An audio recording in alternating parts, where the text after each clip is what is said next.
Welcome to Heroes Have Wings, the podcast that gives a voice to the unsung heroes of Army aviation. I'm your host, Jason Santiago.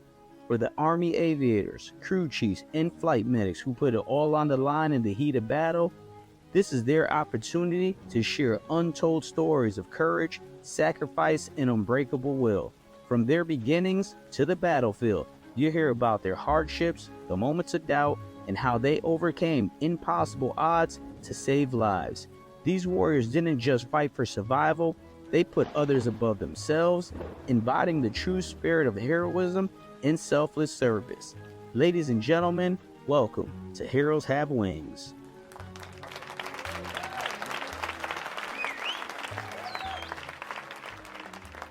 Welcome to another episode of Heroes Have Wings. I'm your host, Jason Santiago, and today we're going to do something a little bit different.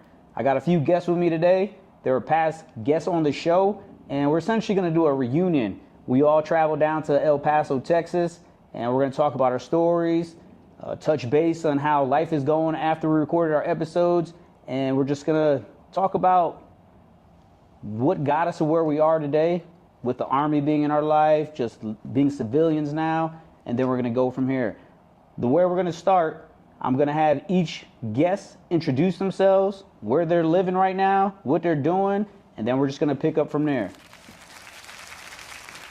Hey, welcome everybody to El Paso, Texas. My name is Jamie. You may know me as Hal. This is welcome to our home. And I'm honored, Jason, that you coordinated to bring this all down here to our place, and we're happy to have all these good friends of mine here at the same time. Yeah. And again, it's an honor to be on the Heroes Have Wings podcast. So as most of us are, former military, I'm actually retired, and I currently work as a management analyst for a contracting company that supports the Army G1 at the Pentagon. Our focus is on the prevention of harmful behaviors.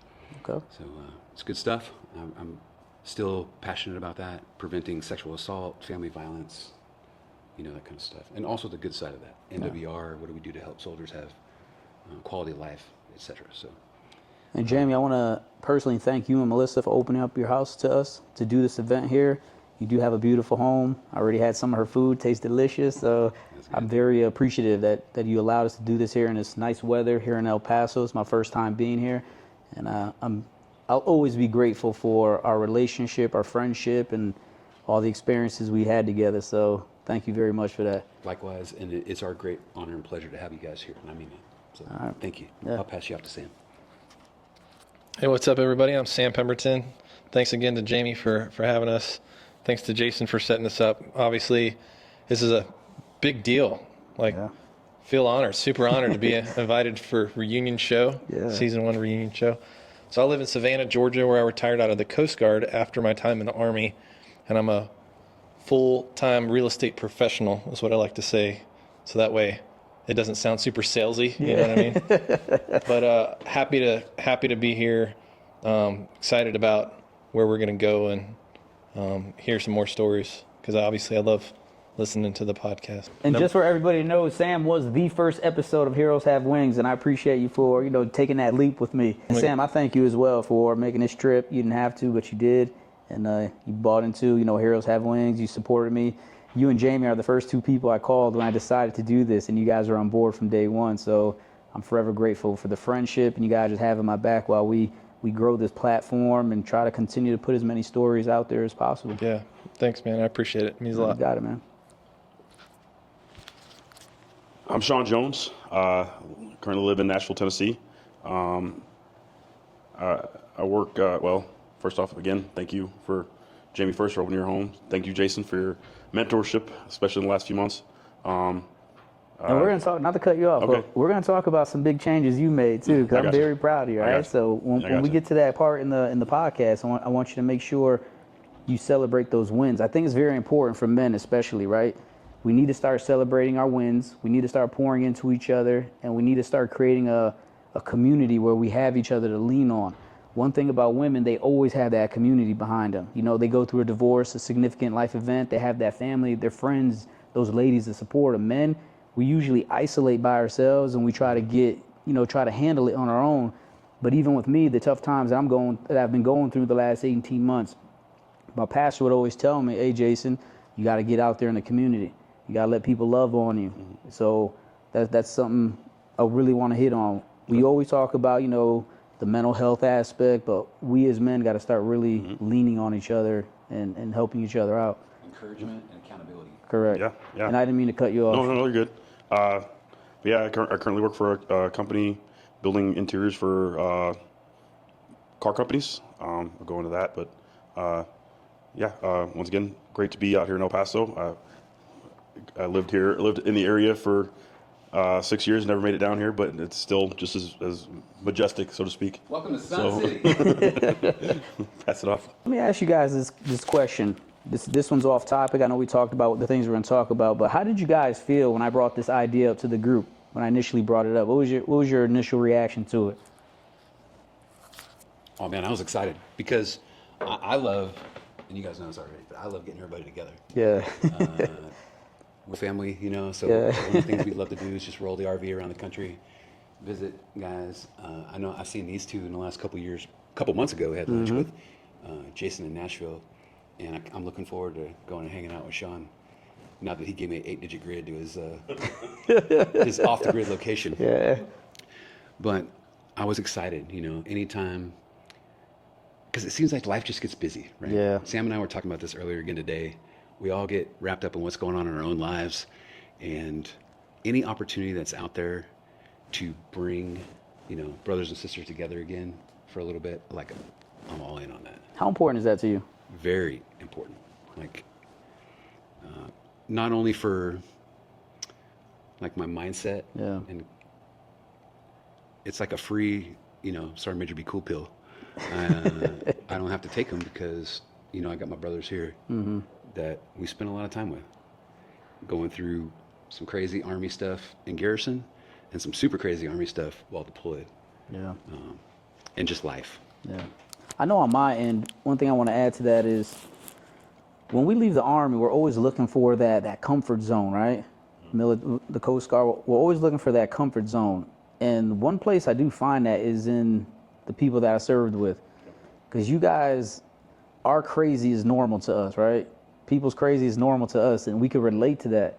And it's so refreshing to know that I could hit you guys up and be like, hey, I need something. Especially you, Sean. He's probably one of the most dependable people outside of you two guys. He's very, very dependable, and that's very reassuring to have. Just having Listen to him tell his stories about all the stuff that he does. Yeah. To support veterans, and I love it. Yep. Yeah, so to your point, Jason, I think when you brought it up, just like Jamie says, life is what it is. We all have families and jobs and other things. But if fellowship with other men and veterans that are important to you is important to you, you've got to put it on the map. You've got to put it on the calendar. My grandpa used to say, I'll never forget, he used to say, people will do what they want. And we all have reasons why we might not have made this work, whether it's money or work or family or something. We all have reasons where we could have said, hey, I can't make it. And I'm not saying that to say that the guys that were not able to make it here didn't make it a priority. I'm not saying that. No. I'm saying in order to make this a priority, it has to beat other things that are on your plate. Yeah, I agree. But you also have to be supported in that, which is why I'm thankful to my wife, because when I told her hey, this is an opportunity that I'd like to take advantage of, she was like, go, so. Yeah. And just on that point as well, I think I'm learning that now your partner in life matters so much. We've talked about it a lot on the podcast, and how even in your episode, your previous marriage, and with you, how your wife's been with you since day one, Sean, is how important that is. And I'm trying to express that to even myself as I'm out there looking for my future wife, right? And these younger men, that everybody that I know that's successful has a solid partner in their life, holding them down, supporting them. So that's very important as well. And I appreciate you bringing that up, Sam. Yeah, when you first brought this up, I was very excited. I was very excited from day one when you started doing the podcast. Listening to the stories from brothers I've served with, and even some that I knew from a distance that also served with us on the deployments and whatnot, and hearing the stories and hearing the after stories. So when you brought that up, with us being able to get together and fellowship again, getting like I said, getting to meet the people that I saw from a distance, and getting to relax and hang out and share some of our combat related stories too. No, I was very, very excited, and I kind of feed off that energy. I'm more of an introvert normally, but when I'm around my brothers, I tend to come out of my shell a lot more. So that's one of the things. Being around veterans in general, I tend to open up a little bit more, instead of being that person that likes to sit in the corner and just kind of watch everything. So yeah, and of course, I told my wife about it too. She was excited. She was a little upset because I planned a road trip and I made some stops on the way, that she wanted to go to, but she was able to make it work, and she had a nice little girls' weekend this weekend, so she's having a good time where she's at. So Yeah, compromise, man. That's huge. That compromise is real big in relationships, and that's in every relationship, even ours, right? When Jamie came to Nashville, I was willing to go wherever he wanted me to go just to meet him for lunch, because he already made the 18-hour trip to Nashville. How far is it? Yeah, it was probably 4 or 5 days. Yeah, so he made the long trip. The least I could do is meet him where he's at, right? And that's just a compromise. So And that's a Cheesecake Factory, because if anybody in El Paso County Management is not tracking, the nearest one is in Albuquerque. It's like 3 hours away, so couldn't pass it up. We had to get that cheesecake. All right, so first question I want to ask you guys, when you look back now, who you were when you first put on the Army uniform versus who you became by the end. Now, me, for example, as we get older with age, I'm starting to realize life experiences gives us a lot of wisdom. And due to my conditions, now my upbringing wasn't rough or anything. When I was younger, it was rough, but my mom made some better decisions and life got easier, right? But I look back, when I was young, even in the Army, I was just an angry individual, always angry. And one of the biggest, I do have some regrets in life, and one of the biggest regret I have is not appreciating the moments where we're at, even in the Army, from our deployments to everything. Because now that I can't do that stuff, I realize that we did some pretty cool shit back in the day. And I miss it sometimes, right? And when I was in that moment, I took those things for granted. So one of the biggest things the Army taught me from where I began to where I'm at now is really appreciate where you're at in life. And when we talk about mental health, my psychiatrist told me, just the research I've done, anxiety comes from worrying about the future. If we just stop worrying about the future and really just focus on where we're at today, the people that we're around, and try to find all the positive stuff, because even me, I will admit, I struggle with that sometimes, especially with my current situation, right? I'm around negativity all day, but I try to live by the 3C principle. I try not to complain, condemn, or criticize. And I have that where I work, I have the 3 C's written up to remind myself that every day. So that's how it helped me from when I first put on the uniform to where I'm at today. I think that's powerful, man. Two things popped to my mind when you first mentioned it. One is what we talked about in the opening, which is when I first joined the military, I didn't have the network of brothers and sisters that I have now. And it's not that I didn't have friends back then, but it's just different. Yep. And I think everybody watching every episode, people talk about it in their own experience, their own way. And it's not that I don't have great civilian friends, because I have a few that are awesome. But there's a special connection that a lot of veterans have, and especially if we serve together. Shared crucible experiences, especially in my experience, bring people together, and they can do so very quickly. Yeah. And I'm thankful for that. And I feel like it's lifelong. And it's things like this that help feed that and nurture that, The other thing that popped in my head is there's a lot of things that could be said about how, we didn't know anything brand new, and then you do, whether you do 6 years or 36 years, how much you learned along the way. Mm-hmm. But that's not really what the other thing that popped in my head. What I'm so thankful for at the end of my career in comparison was all the mentorship and coaching from when I was a young little private all the way up to, my last couple positions in the military, where there are people, not everybody, but there are people that generally care about you. And one of the things I love about the military is the focus for leadership development, coaching, mentorship, etc., and how we want to work on how to make people better. Some of that is positional, you know. Of course, you got leaders, defined leaders that do things. Some of it's not. I have gotten great advice, feedback, especially feedback is a gift. It's not my line. I don't remember who originally said it, but I love it. And coaching from, from former officers, commanders, to seasoned professional technician warrant officers, to junior enlisted, senior NCOs, whatever that looks like.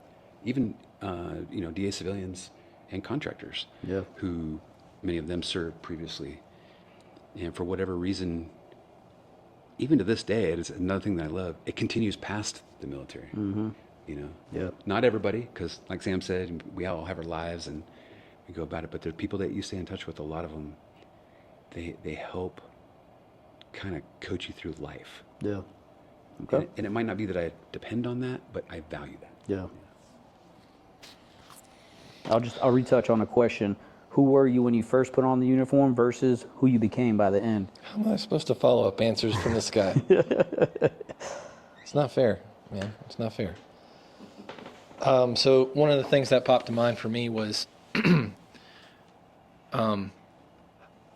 it goes back to what you said. Life experiences, not knowing at all. So like when I was signing up, when I was 18 years old to do an Army ROTC scholarship or whatever, little did I know I would be a 21-year, I joined to pay for school, maybe travel a little bit, and then I got to fly. That was like last on the list. Like I wasn't even stoked about that. And then, so at that time I had no idea, to Jamie's point, that I was going to get plugged into a lifetime network is what we've been gifted. Yeah. It's like a lifetime network of people that care about us, that have coached us, that have been coached by us, and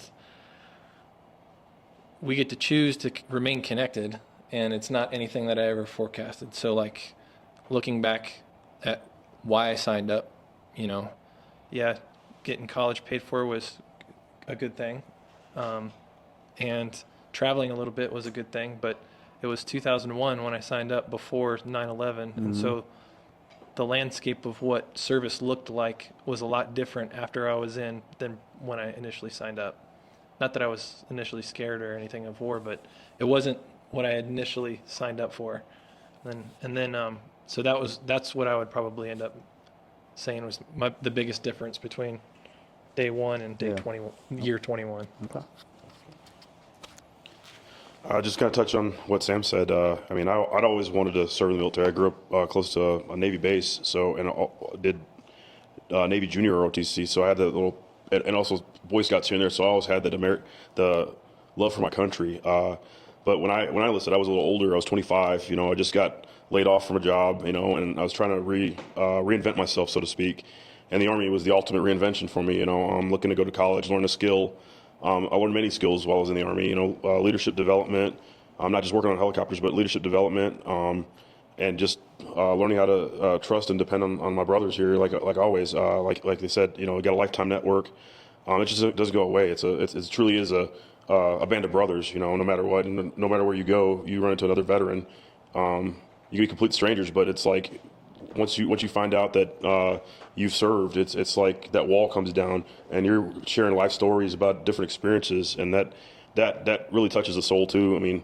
Sometimes you can start thinking about, hey, I was here when that happened, or I was there when it happened, and you see a different lens of way things happened through life. Whether these guys have served a little longer than I did. So while they're sharing their experiences, I'm like, oh, wow, this was happening, or I saw this happen. So it's more or less you're seeing two different sides of the story. You get more insight to that. So I think that right there helps in our shared experiences too. So one thing I want to give the audience, and I forgot to do this when we started, is I want to talk about the relationship, how we all met each other. I think that's important, how we tie that all together, right? So first one I met was Jamie. We met in 2007, actually 2006. I showed up August 2006 from the Sinai, came to 101st, and there you were. Saw this big first sergeant. I was like, this dude's huge, man, but a gentle giant. Then we went through the adversity of having some not so good leadership, and we got deployed 2008, and this man right here was always somebody that he never yelled at anybody. That's one thing I loved about you, because he does have a very dominating presence. I mean, you're 6'3", right? 6'5". So listen, every inch matters, right? 6'5", so 250. There you go. He's a big dude. So when you meet him, the first thing you think is like, man, this guy's a giant, but he's a gentle giant. So I met him 2006. I met Sam. We were in Afghanistan 2008. That's when we met. We heard some rumors. We're getting a new commander. Everybody was excited, and Sam showed up like the knight in shining armor. We're just like, man, we're happy to see that guy. So I met Sean 2011. 2011 when we served, we probably did. Yeah, 2008. Yep. Yeah. So 2008, Sean was in the medevac. I did a lot of med chase that year, so I saw him. Hard worker. Sam, one of the best company commanders I had in the Army, hands down. And both you guys always taught me something that I think as leaders, you always have to have some type of sympathy and empathy. And if you lack that, if you can never understand that, and I learned that when I became a business owner, if you can't understand that everybody's going through something, right, and you can't try to relate to that person, I think as a leader, you're lacking leadership.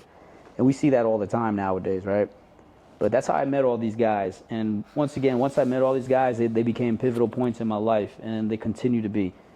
Sam, since you have the microphone, what is one moment from season 1 interview that still sticks with you today?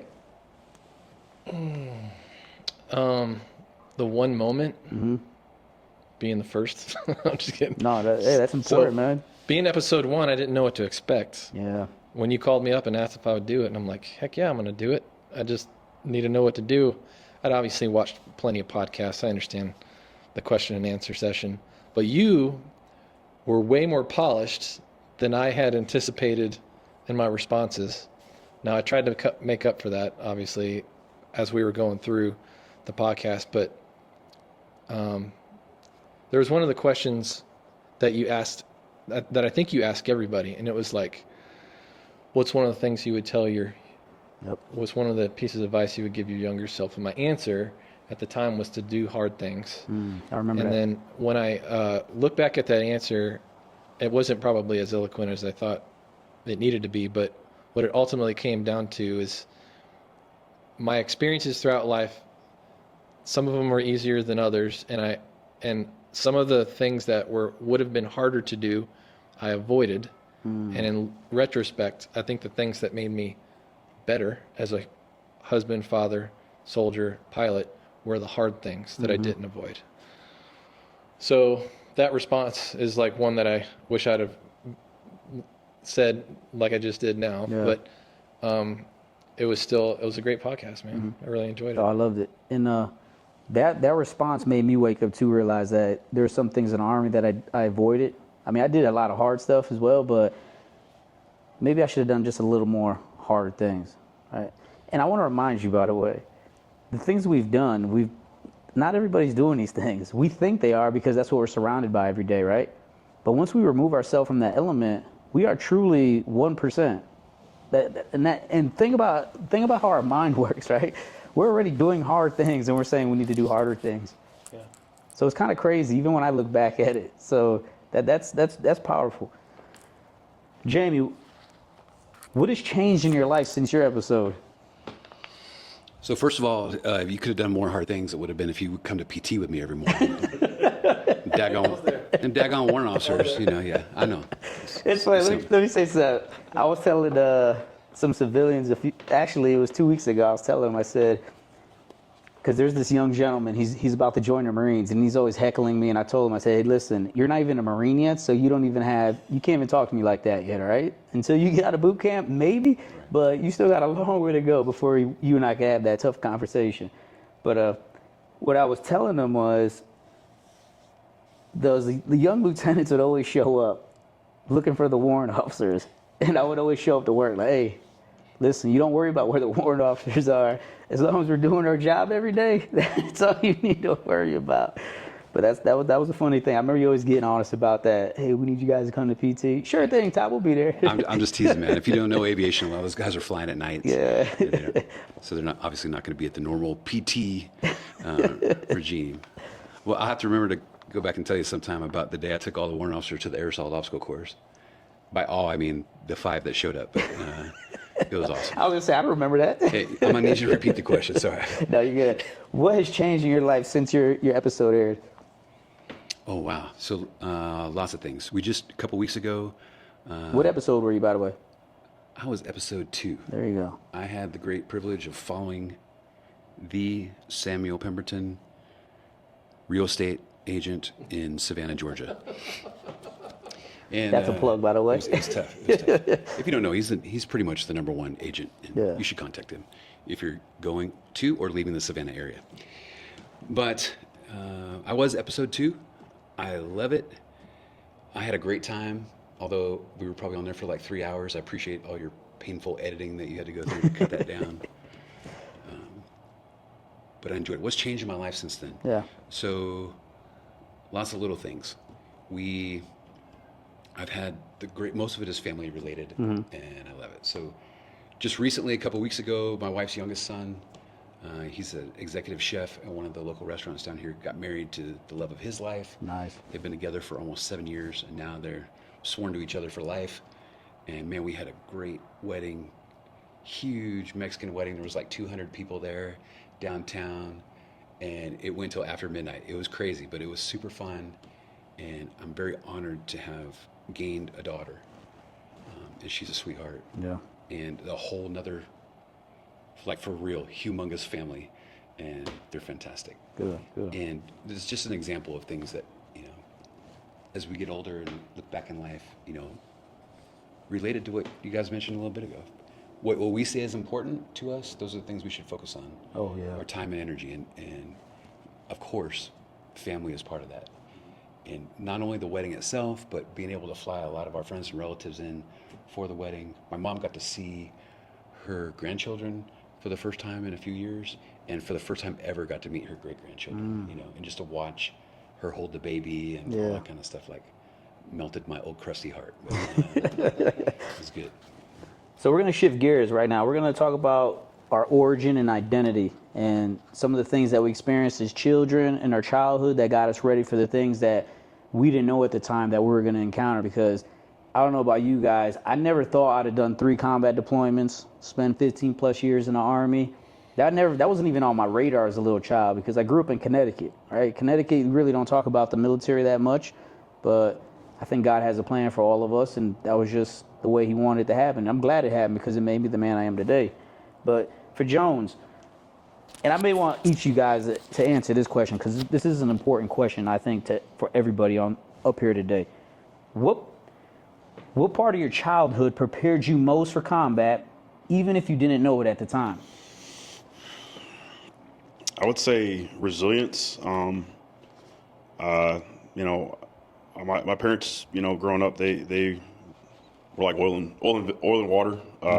So they were constantly not mixing together well. So also, I guess it built a bit of a protective gene, and I guess a personality in me, trying to shield my sister from a lot of the backblast of that. So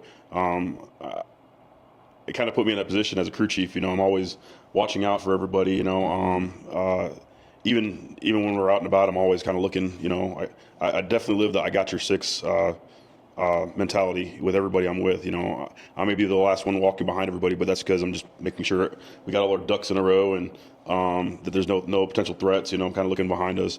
But there's that, and then I guess I kind of always knew I wanted to join or serve our country at one capacity or other. At 18, I tried to enlist in the Navy. That things didn't work out there. Grew up in great mistakes. Great Lakes, having the opportunity after that passed, and I became an adult a lot faster than I should have been.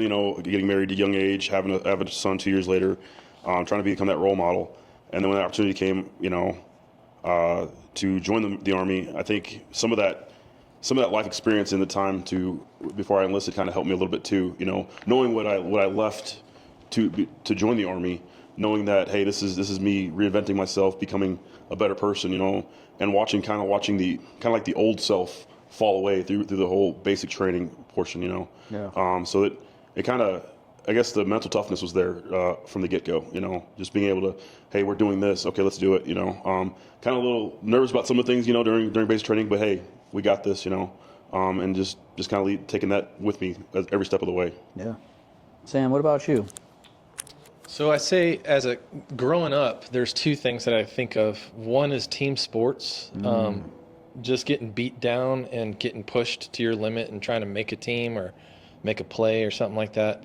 At the time, you just think of it as sports, and maybe in rec league in elementary school it is, but then middle school starts to get a little bit more competitive when you're trying to make the football team and you're, buck 20.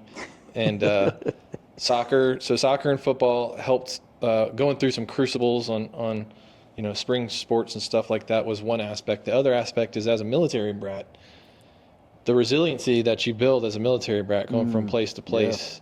Yeah. And then the personality that you kind of have to be that chameleon and figure out where you're going to fit. So that those two things as a kid kind of helped me, shape me as a military officer. But then even further along as a young adult, I got married real young too. Now, I got married 14 days after I got commissioned. I think if I do the math right, maybe 12 days.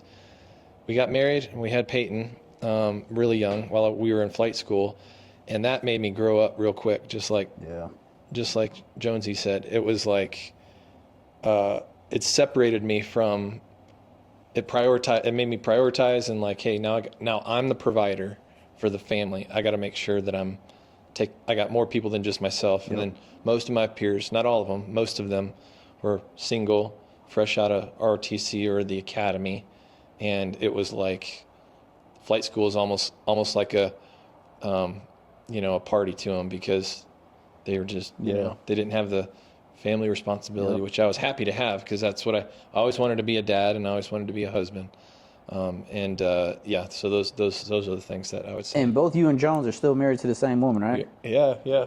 And I just want the audience to know that. Well, the two of them are not married to the same woman. Correct. Silly. You guys know that, man. You guys are on your first and only marriage. And the reason I ask that, because with the way marriage is nowadays, the high divorce rates, and, people always tell people don't get married young and all this stuff out there. And everybody's entitled to their opinion. You do it. I live in a world, I live in the America that you truly do whatever you want. I don't care. Right. So, but you guys are a testament that you can marry young and stay married for a lifetime. It just takes work, right? Just work. It's not easy all the time. Sometimes it doesn't work out, like my situation, Jamie's situation, right? But God will lead you in a direction where you need to go.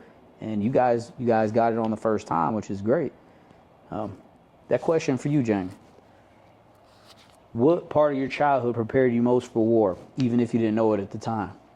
So I think, like Sam, there's two things that pop into my mind. First of all is like a crucible type experience. In my episode, I talked about my early life up until about 6th grade was pretty easygoing. I lived most of that time with my grandparents and my mom, and I was basically spoiled. Got maybe not monetarily, but if there was something that I wanted, my grandpa would pretty much hook me up. He was good at sneaking it past grandma. But my mom married again when I was in like 6th or 7th grade to what I used to call my evil stepfather. But what I know now, looking back, is although he and I had a lot of struggles, he brought what would become order and discipline into my life. Yeah.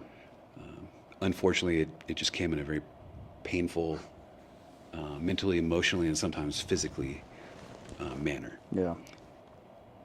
But that was the first thing that popped in my mind. Like, okay, yeah, that helped prepare me for the rigors of combat. But the other thing that I thought about right after that was my grandfather himself. He played in a really important role in my life. And my grandfather was, this is my mom's dad. He came from a unique family, that generation. He did not serve in the military, because all of his brothers did during World War II. He was the one that stayed home and worked and took care of the rest of the family. They owned restaurants. When I say owned restaurants, I mean like him and my grandma owned and operated like by themselves, and 1 or 2 employees they had. So they worked hard their whole lives. But he was a man of humor, and he was a man of love, and like I'll never forget that. He didn't bring a whole lot of discipline in my life, and as a grandfather now, I kind of understand that a little more. Different role. Yeah. But he still gave me the example of manhood that was important to me at the time. And when I reflect back now, like, he showed me, if you really want to get somebody to do something, this is how I kind of translate it into the question. It's not just about forcing them either by rank, by position, whatever it is, go do this thing, go yell at them, whatever. If you pour into people and show them, ultimately you should show them that you really care. Most people will like break their backs for you, to get things done. And it's not that, people did a bunch of things for me, but we try to focus that energy and those actions and stuff on the unit, of course the mission, etc. And that might be a little bit of a stretch talking from my grandpa, but what I mean by that is about loving people, taking care of people, and being there for them, supporting them, like you were talking about earlier. Men being there for men. Not that all our soldiers were men, but the concept is similar, right? Correct. A little bit of accountability, but also a lot of encouragement, coaching, loving, forgiveness, etc. Yeah. Great answer. One thing I remember from my childhood is just watching my mom struggle and realizing that the importance of never quitting. And that's something I carry throughout life. And this is why I never really quit anything. When I say quit, maybe I'd quit a job here or, quit little things, right? But I was talking in the essence of never giving up, just always keep fighting and moving forward. I think that's one of the biggest things I learned from my mom, because she was a fighter. My mom been through a lot of stuff, and being a young child, watching her go through all this, but she still got up every day, went to work, took care of the family, and just made it happen. That right there really taught me to really set me up for the Army, because I didn't realize that we were going to be in conditions that we didn't want to be in, right? First deployment, 2003, definitely what it was in the 2012 deployment, where we have full internet, AC, we're sleeping in buildings. I know you deployed early as well. When we first went to Iraq, we didn't have nothing out there. We're pretty much learning as we went. Yeah, man, it was like the Wild West. There was a Wild West out there. So I always joke around. It was 6 weeks before I took my first shower in Iraq. And when I got there, the field engineers built these little showers out of some PVC piping, put some little holes in it, and we're just taking showers from little drips. Cold water in January, all right? It was cold outside. And the worst part about it was we're standing in other people's bath water. You would see people's flip-flop floating by your feet. You're like, what is that? But you didn't care because you you're didn't like, care because a shower. you get water on your body. So that's just a big stark difference. And just watching my mother deal with all those things and making it happen every day was really preparing me for just life every day. Shout out to the moms and dads in life, that those that did the best they could in their situation with what they had. And I think as adults now, we look back and realize that life is not easy. The responsibility of children, even times have changed. Go back 3 or 4 generations. You think our great grandmothers and grandfathers could ever imagine all the things that we have now? Yeah. Different world, different scenario. Yeah. But I'm thankful for, like you said, people that made those sacrifices. That's important. So Jones, what was the moment you realized you were no longer the same person? And that could be from, because we all change, right? Mm-hmm. I think we all go through seasons where we change into a different human being. There's some pivotal ones for me, right? Going to basic, all of us in this room, everybody in this room is a veteran. We all know that once we left basic, we weren't the same person. Or when you got done with your program, for officers is a little bit different. But we weren't the same person. So basics one, becoming an aviator is another one. my 3 deployments, every single one of those I came back a different person. Going through SEER school, multiple SEER schools, a different person. These are just different. Owning a business, becoming a father, right? These are all little points in our life that are benchmarked in my life that where I started to evolve. And even now that, I'm doing the podcast and just, hearing people's stories every day, I'm becoming that different person. So what was the moment that you realized? It could be growing up, military or combat deployment. So I think Jamie and I kind of talked about this a little bit last night when we were just kind of just chit-chatting. It was probably on my second deployment, 2011. We're winding down, and we built a bit of a porch off of our little Heart's-End building where we had a little fire pit that we'd smoke cigars out there and talk. And one of my medics, pulled me aside and he said, Jonesy, it's been a rough deployment. We've gone through a lot of mass casualty situations. We've seen a lot of stuff going on. You've had a lot of things thrown at you, but you still keep smiling. Still keep showing up every day to your work, to do your job.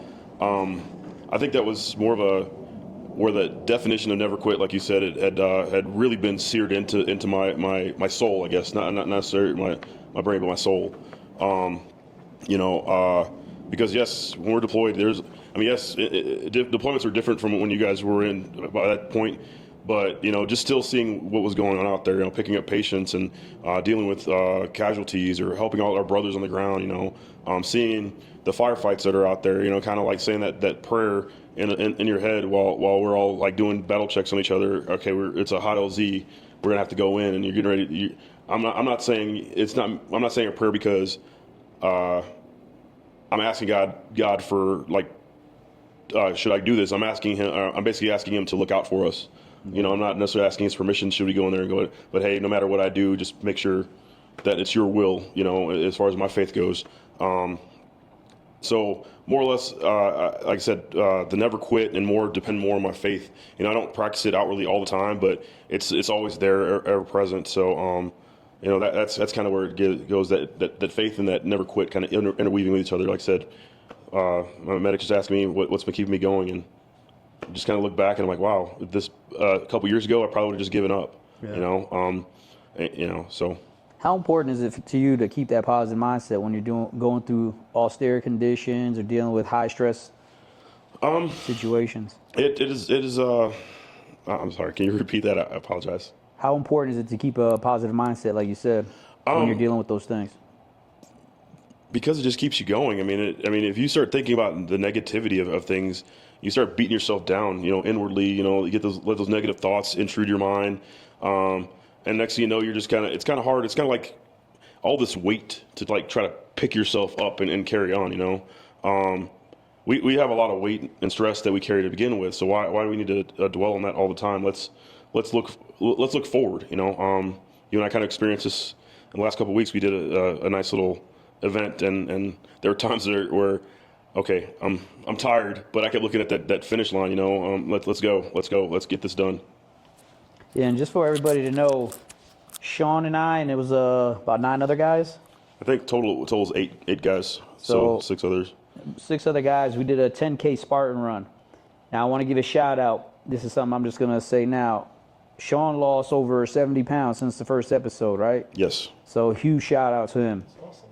Now this man doing a 5K Spartan run is pretty challenging, okay? Especially if you've never done it. But he did a 10K, and I was very concerned with him throughout the whole point, but he did it. And I'll never forget one thing he said to me, because I went back for him. He goes, Jason, no matter what happens, I'm going to finish today. And that right there was just a true testament of I just see why he's the person he is, because, no matter what, he just kept going and kept going. He finished. So just huge shout out to Sean for that and all the other guys for doing it. We are going to do it again next year. So if you guys want to join us, just let me know. All right. We're going to try to do it in Dallas next year. So, I'll keep you guys up to date on that. The only place I run now is to the bathroom. Sam, I would like for you to answer that question too. What was the one moment or moment in life that you realized you're no longer the same person? And it could be in any evolution. So I was trying to rack my brain about a like kind of a military moment, and I kept going further and further back in my chronological career, and found myself as a 9-year-old where I got baptized and accepted Jesus as my Savior. And Jonesy reminded me like that from that point on, and specifically again in probably the 9th grade was where I had to step out on faith, where choices start to need to be made, like in middle school, with what kind of person I'm going to be versus what kind of person I say I'm going to be. And so my faith in Jesus is something that allowed me to get through those multiple deployments, and knowing like whatever his will was, whether that was for me to return or not, that I would be willing to accept that. And you know, it's really crazy to look back, you know, to think about, like, I wrote a letter to Amanda for multiple deployments that she never had to open. Like, I gave it to a friend, said, hey, if I don't come back, can you please give this to her? And the fact that you know, a lot of us had to do stuff like that was really harrowing. But the peace that I had with knowing that I was going to be okay no matter what. So accepting Jesus as my Savior when I was 9, and then trying to live my life in a way that I think that would be pleasing to him. I'm a sinner. I've failed multiple times, just like everybody else. But that one moment and that one decision is probably the most important of my life. Yeah, I agree. All right, we're gonna shift gears here as well. We're gonna start talking about some of our experiences in the military. All right, Sam, I know yours was, some of it was in the Army, some of it was in the Coast Guard, but you did continue to serve. So my first question for you, Sam, is what is something the public will never understand about combat until they hear it from someone who lived it?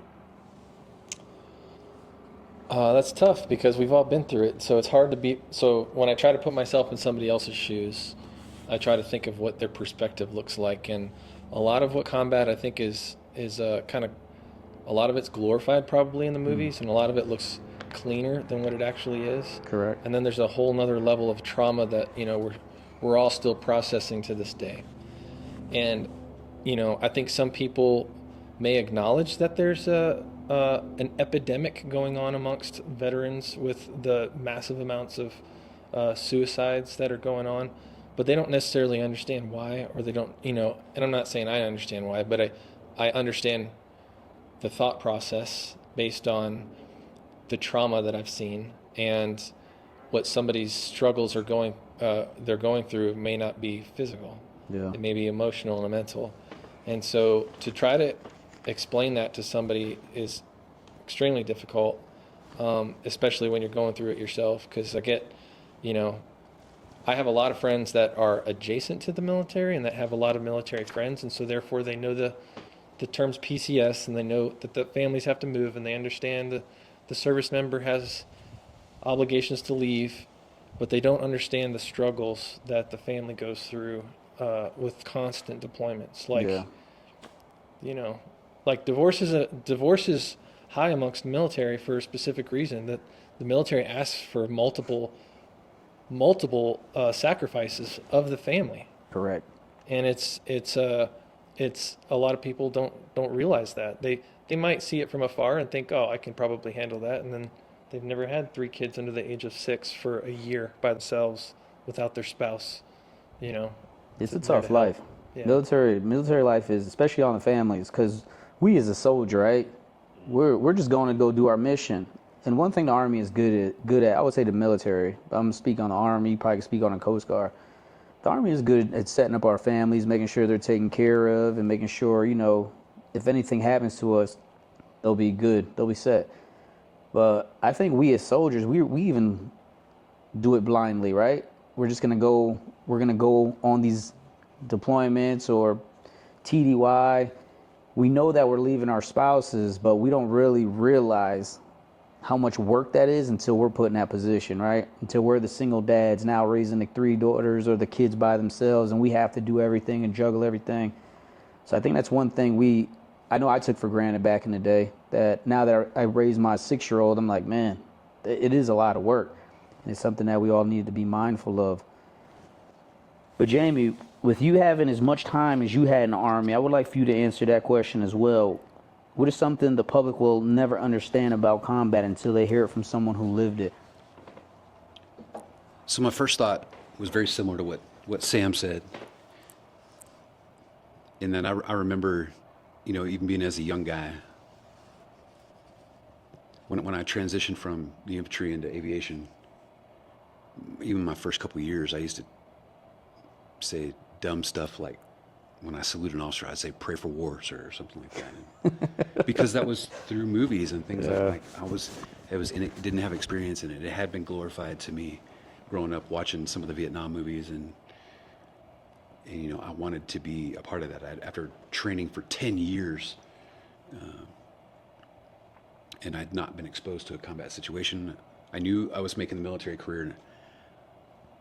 But then seeing it now, not necessarily now, but having been through it the way we did for every other year for 11 years in my life, from being a shooter in the beginning to being very far removed from that in the last couple deployments. But I want to kind of flip the script on that and go back to what we talked about earlier and just say, I think what people will never truly understand, and we've touched on it already, is how those shared crucible experiences that we have in combat, like, just bond people together. And I know from experience that it's not limited to just military service or combat service, but there's a special part of that when, like, your lives depend on each other, that I think even more just solidifies that. Will they ever understand? I think they can sympathize, but if you've never experienced it, we can throw a bunch of words out to try to describe it. Yeah. But until you've lived it, day in and day out, the closest thing I can think of is like first responders. And I don't mean to take away from any other kind of profession in any way. Shout out to everybody that takes care of people, in every form or fashion of what that looks like. But when your life every day depends on the people to your left and right, and you see them make sacrifices, some of them at their own peril, to save your life or the lives of others, like, it's just something you'll never forget for the rest of your life. And it's part of the catalyst for why these men are sitting here with me today. Yeah. One thing I've noticed, especially with combat veterans, and I'm not taking away from anybody, just speaking on the ones that I know, right, and the things we've been through. The ones that really experience a lot of things, we never glorify things. If you notice, a lot of us just keep it to ourselves, keep it in a little place where it's just where we need it to be so we can live every day, right? But then there are people out there that glorify things. And it's amazing how, we were talking about it earlier, I could identify the difference between individuals just from their tonality, how they do things in public spaces or how they talk about things. I think some people are more, when people are very boastful about combat, it's an indicator to me that maybe they're not who they say they are. They've done the things that they said they've done, right? Because a lot of the people I know, they really don't talk about anything, and they just keep it to themselves, because it is a painful part of your life, right? And you got to live with these things that you've been through and all the stresses that you've been through. So that's one thing. That's one thing I try to get people to understand.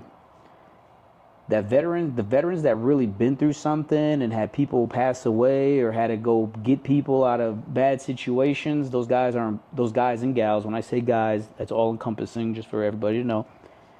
These people aren't boastful because those weren't happy times in life. They're rewarding times, right? Because you're saving another life, but they're not happy moments. I mean, it's a lot of shit going on. I tell people, when you're getting cat alphas at 2:00 in the morning, in the middle of the sleep, zero loom, dust landings, enemy still in the area, I mean, you want to talk about stress. Like, shit. It's overwhelming stress, right? It's the kind of stress that I remember getting those calls at night, that shit. I just want to either take a shit or puke, one of the two, right? But you still go. And that's a true testament of courage. Even when you're scared shitless, you still go. Because you know somebody on the other end could potentially die if you don't show up. So it's important. But that's one of the things I try to tell civilians, everybody, just me being in combat 3 times. How many times you been? 5. 2. And all the other veterans that have been to combat, we're not sitting around hoping another war breaks out. We're like, hey, let's do everything we have to do to try to keep the peace, man, because, and I know one thing about the American will, when we start seeing certain things, our will's not as strong as it needs to be. And I only say this because it's been proven time and time again, right? Because I think people we glorify it in Hollywood, like Jamie said. We make it look sexy until you're there. There ain't nothing sexy about that shit at all. Nothing. In your hardest mission or moment, what kept you moving forward? In addition to that, what was that hardest mission or moment? And we're gonna stick to combat right now because that's where we're at in this part. I think what kept me going in the hardest missions or moments that I've had is just we touched on it a little bit, the brothers to our left and our right, and I'd say brothers or sisters too, but knowing that we had each other's backs, being in the back of a helicopter, knowing that Jason and Sam is gonna make the best decisions they can to make sure we all do our mission and come back home safely. Make sure the medic is doing what they need to do on point. You know, keeping tabs on each other, making sure that hey, if something changes, like this person's mental health might be different today, what's going on? And I would say my 2011 deployment to Afghanistan, we were working with the Marines after the Marja push when they're working on the insurgency there. That was a huge thing because when we first went out there, we had maybe a team of medevac and a team of chase out there, and then they realized how much we were really working, you know. And sometimes we'd end up, and I don't remember what the acronym stands for, but earthing out, you know, because we're flying 8-hour missions. You know, you could have started last night at like 8 o'clock, but by 6 o'clock this morning, because you've flown so many hours, the next crew's standing up, you know. And it was kind of one of those pivotal moments in us leaning on each other, checking on each other in the hot days, you know. And like I said, even not just the combat moments, but out there working out, you know, making sure you're doing everything to keep yourself physically fit too. You know, we had captains out there kind of pushing us, hey, let's go for a run. All right, let's go for a run, you know. Things like that, you know, the camaraderie helped push us too. You know, that's very important in our lives, period. That's kind of what I missed when I got out, was the camaraderie. Yeah. Okay. So it's hard for me to pinpoint like a single moment. Yeah. I think for me, I was on the advanced team for the 08 deployment, so I actually left in 07, December 26th, 2007. So I was taking down Christmas lights on Christmas Day, and then we left. I had stood battle captain duty for the first 6 months of that deployment, and then the last 7.5 or 8, I was Warlord 6, where the length of time was the longest length of time I'd ever been separated from my family. I had done Iraq before, but it was like a 6-month break, R&R, 6 months left or something like that, maybe 7. So the hardest moment for me was sustained performance and trying to remain positive and effective in combat while I was mentally and emotionally just drained. Yeah.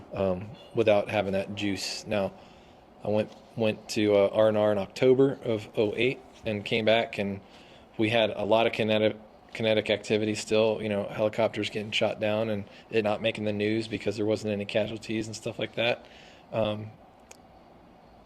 Big operations going on and all that kind of stuff.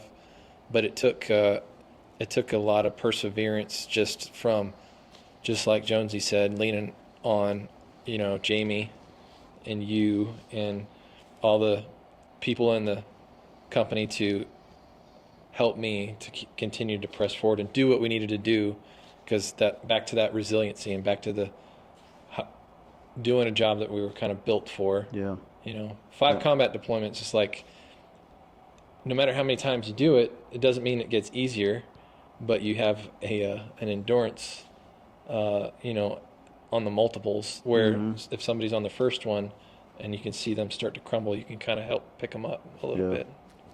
One thing I like what you said, Sam, is, and something that we never really talk about, is the impact of leaving home that long, right? And the other thing, readjusting when we get back home.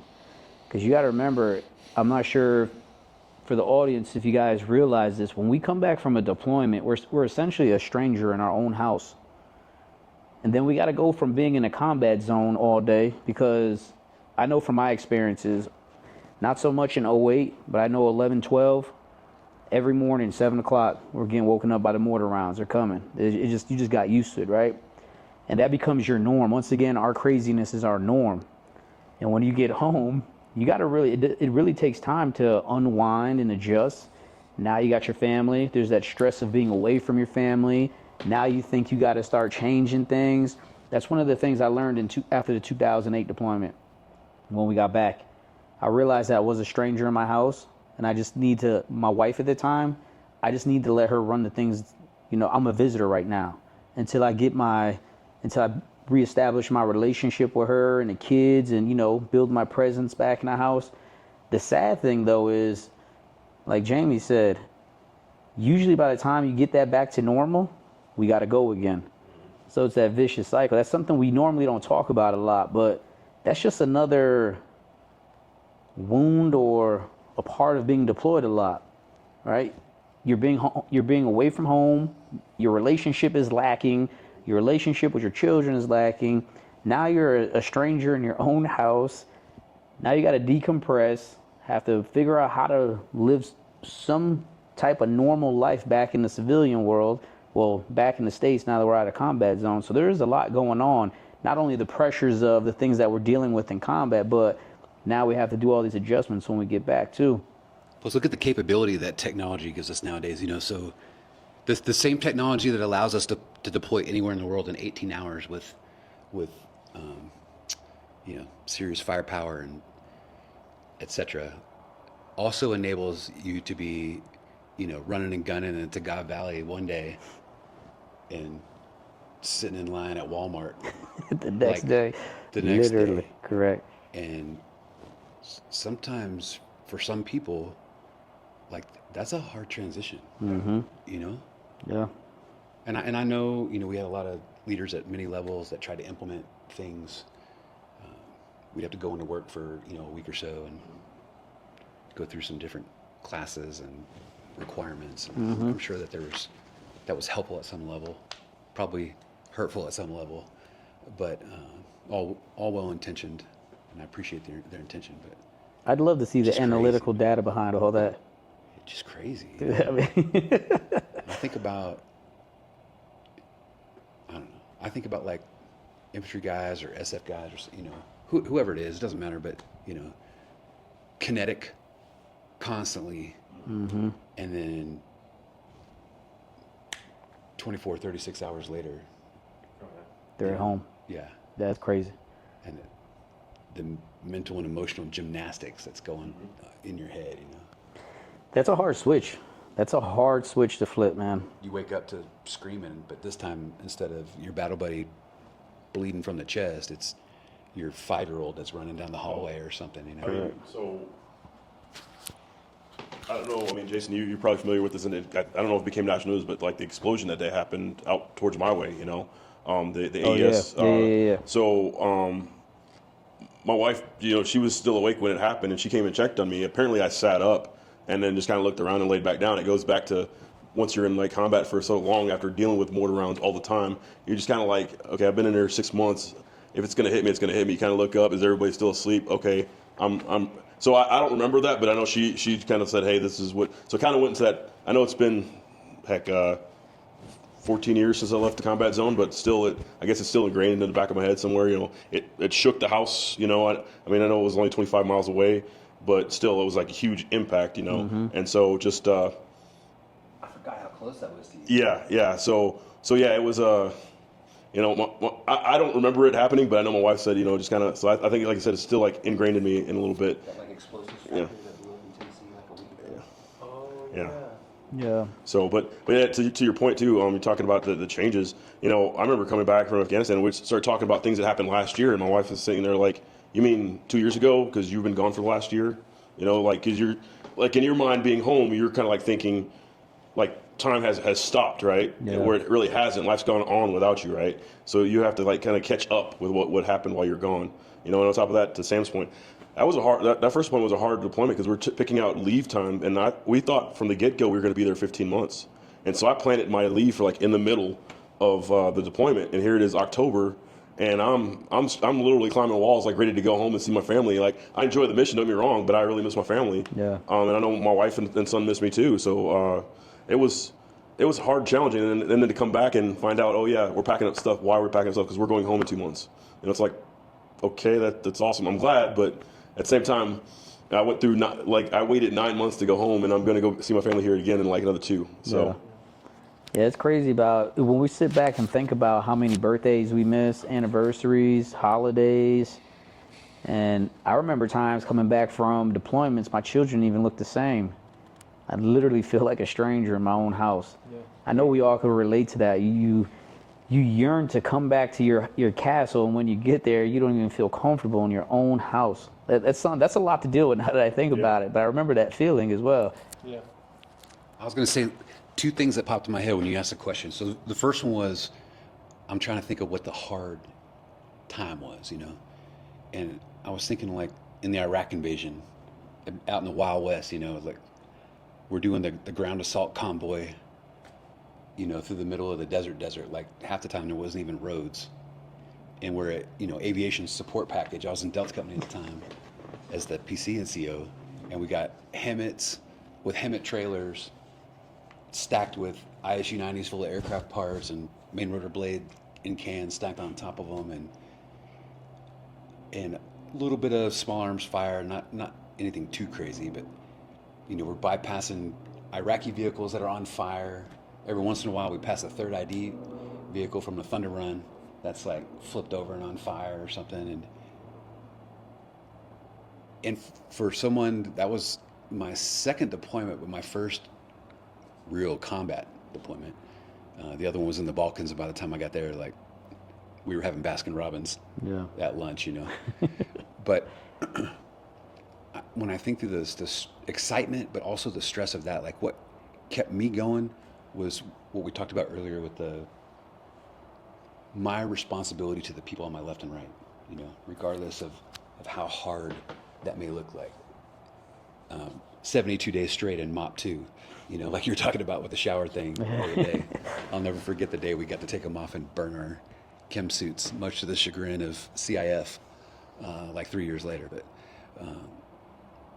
and then I think about in Kandahar when we had the bad crash that killed the entire air crew, which was +1, including the detachment commander, plus 11, 12 Navy SEALs and boat guys in the back of and of course one of the crew chiefs was Josh, our former warlord, and that hit us all really hard, you know. And it's a different kind of hard.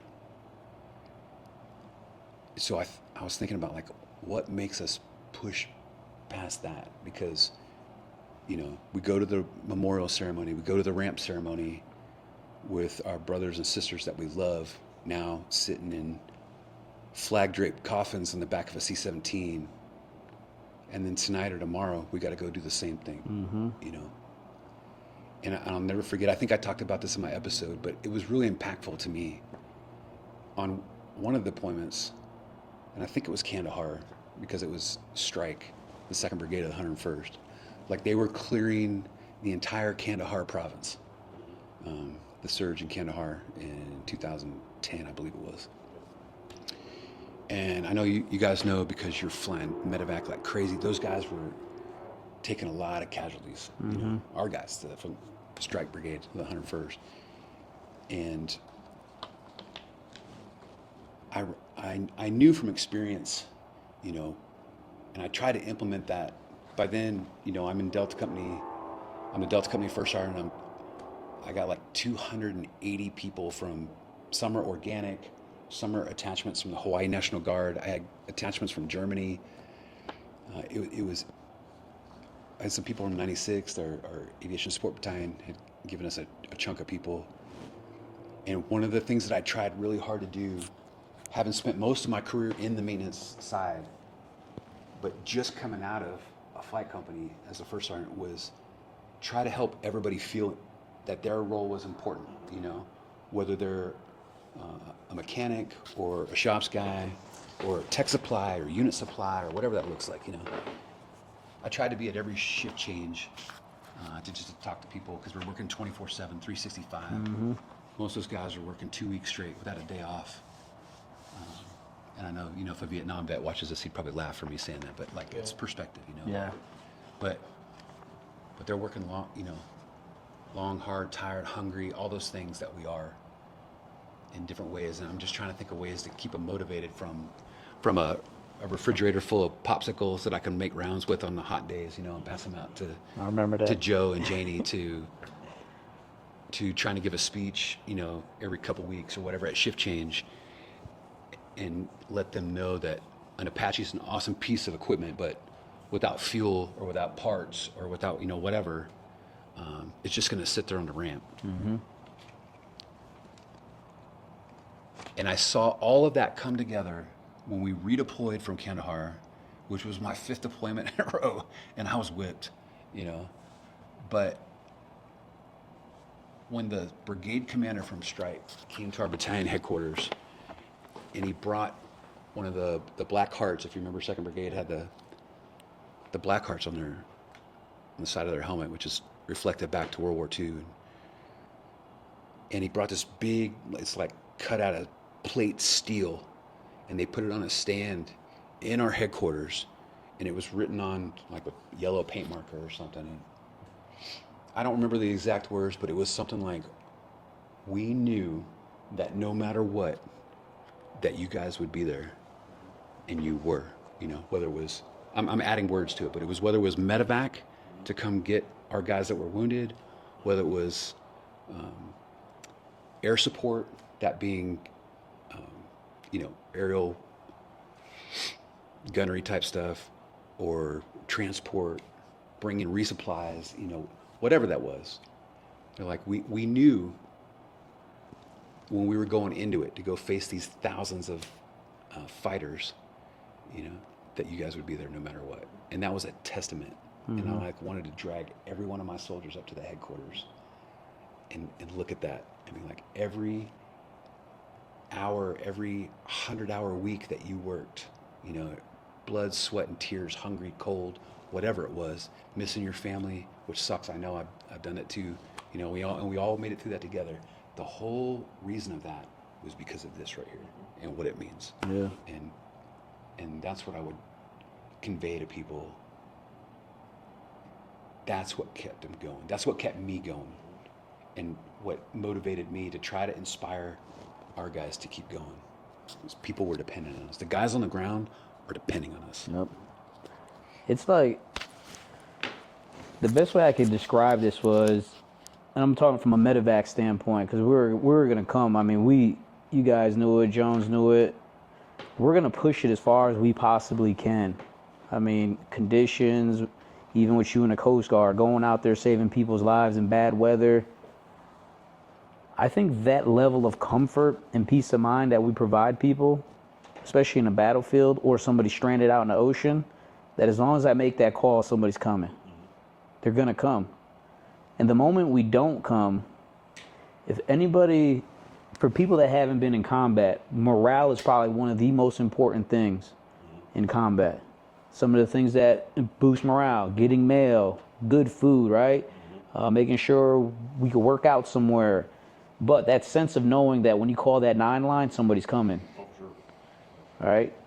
Same thing with people on the vessels. They hit that, I'm not sure what they do, but they call, so it's all kinds of ways. They can, if they have cell reception, they can call 911. Okay. 911 will come out. If they're so far offshore, they don't have cell reception, but they have a radio. Channel 16 is the International Emergency Distress and Coast. Mayday. Yep. Mayday. That's what I was thinking of. Respond to ELTs too? Or? We do. We respond to ELTs if there's no comms. The EPIRBs. Yep. Like, yeah. So. I don't know what any of that means, but Well, ELT, Yeah. we had them in the back of our helicopters. Emergency locator transmitter. Yeah. There was one thing that at SEER school we taught, and this was really big for, the Vietnam guys, the World War II guys that were prisoners of war. One of the ways that you always kept the will up is that you knew that the American government was going to do whatever it took to come find you. Like, they are looking for you, emphatically. All right? I get it, there's a lot of Vietnam veterans that were lost as POWs, but even to this day, the American government's still looking for them because they're still bringing people home, right? It's just a lengthy process. But that's one thing I would, especially after becoming a SEER instructor, I knew if I ever got captured, as long as I was alive, the American government was going to do whatever it took to come find me. And I know this because I know the resources that we have to come find me, right? This stuff I can't talk about, but I know these things, and I know they'll find me. And it's the resources and the will. correct, the will. And I would add, you can link that to, Sam, you mentioned earlier the epidemic of suicide, right? Like,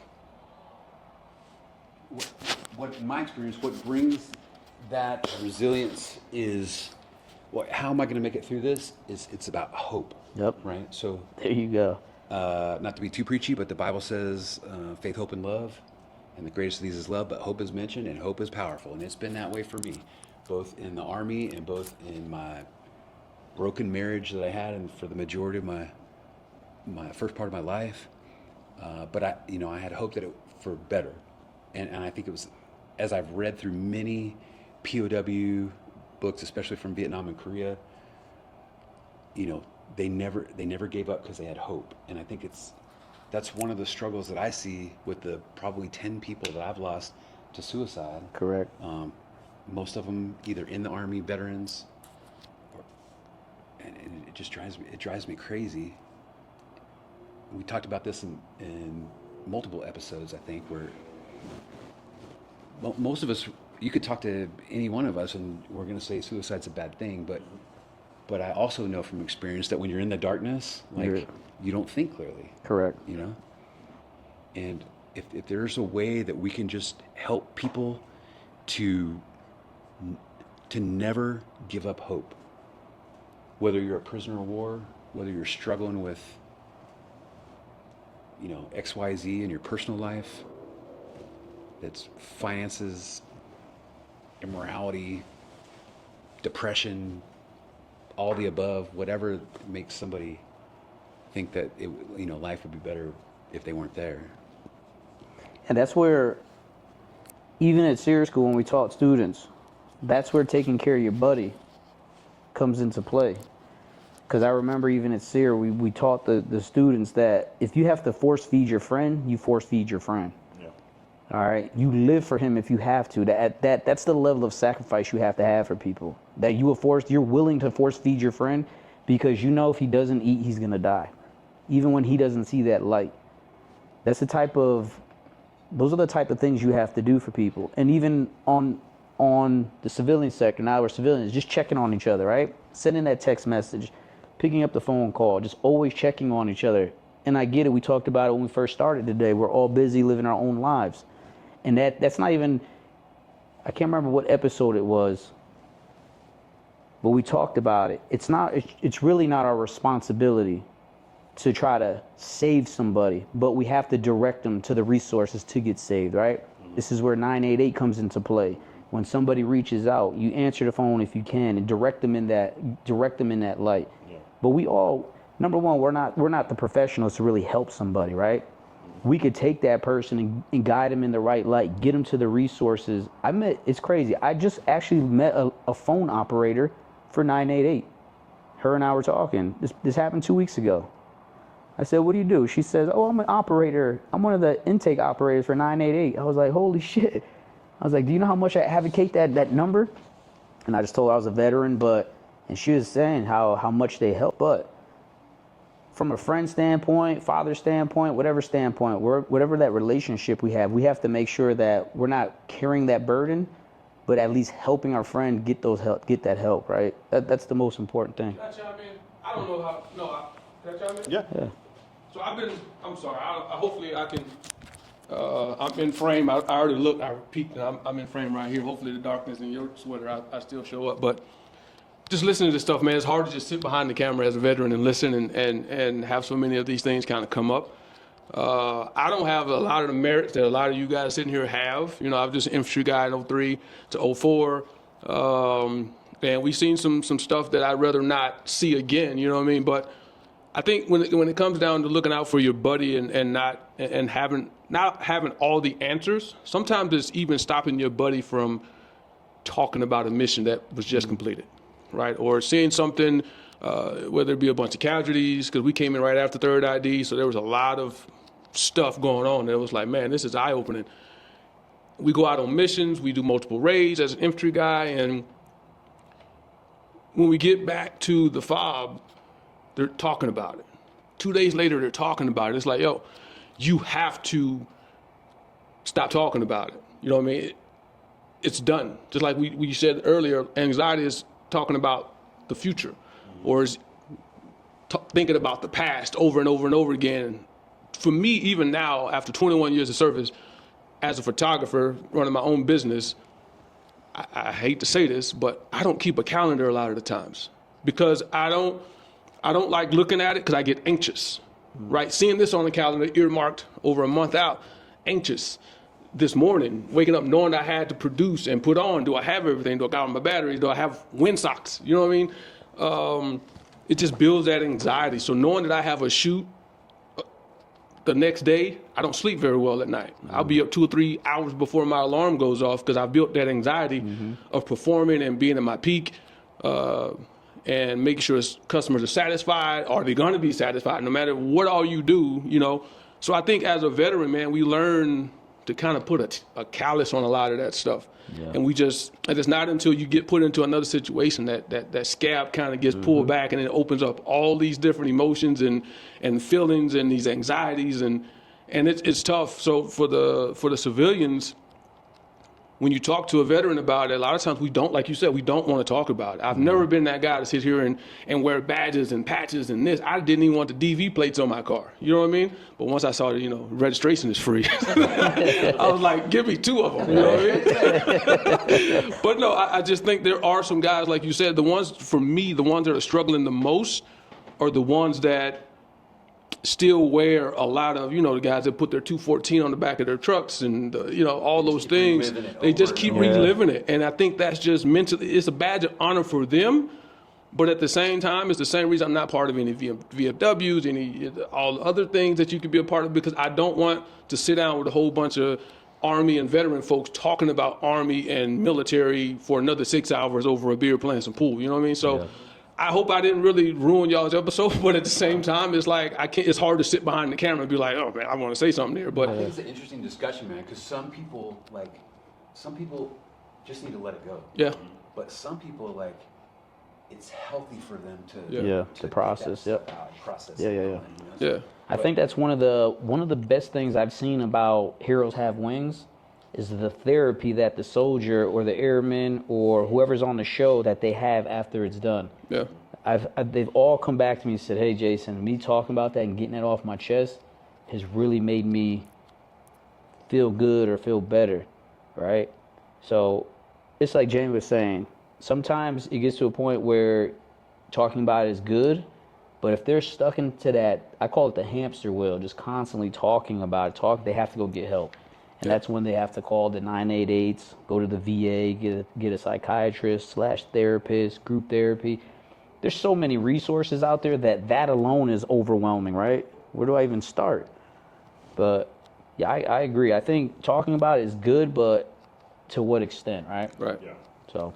Special shout out to Stu, Kenneth Stewart, also retired Army combat veteran, Grumpy Vet Photography, making our audio visual happen today. We appreciate you. Yeah, no problem. Here you go. Let me get Camera guy.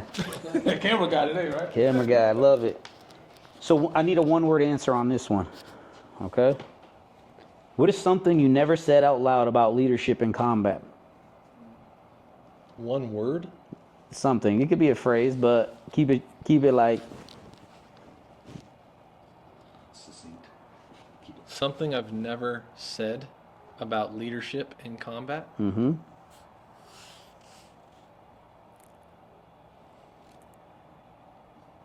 I'll go first. Okay. It's extremely hard. Right? And you never want to show that. You never want to show that. I'm not going to say weakness, but you never want to show that in front of people. Because I remember plenty of missions where, like I said earlier, I was either scared shitless. I had that doubt, right? If I fuck this up and kill everybody, that's a huge burden to carry, right? Mm-hmm. So leadership to me was tough, very hard, nerve-wracking, but I always did it because I realized a lot of people did look up to me. Even when I felt like I wasn't good enough to do the job or I didn't have the tools to do it, those young soldiers and those young lieutenants, you know, me being a senior W3, they're looking up to me and they're putting their lives in my hand. That's a lot to carry. That is a lot to fucking carry. Especially, I became an aviator when I was 24 years old. 24. I have a son that's 25. I got a son that's 25 and a son that's 24. I can't even see them doing it. Can they do it? Yes, right? But I look back at them and as their dad, and I'm like, holy shit. At their age, I was training myself to go save lives in austere conditions in an environment that a lot of people don't like me and don't want me around. But to me, that's what leadership was to me in combat.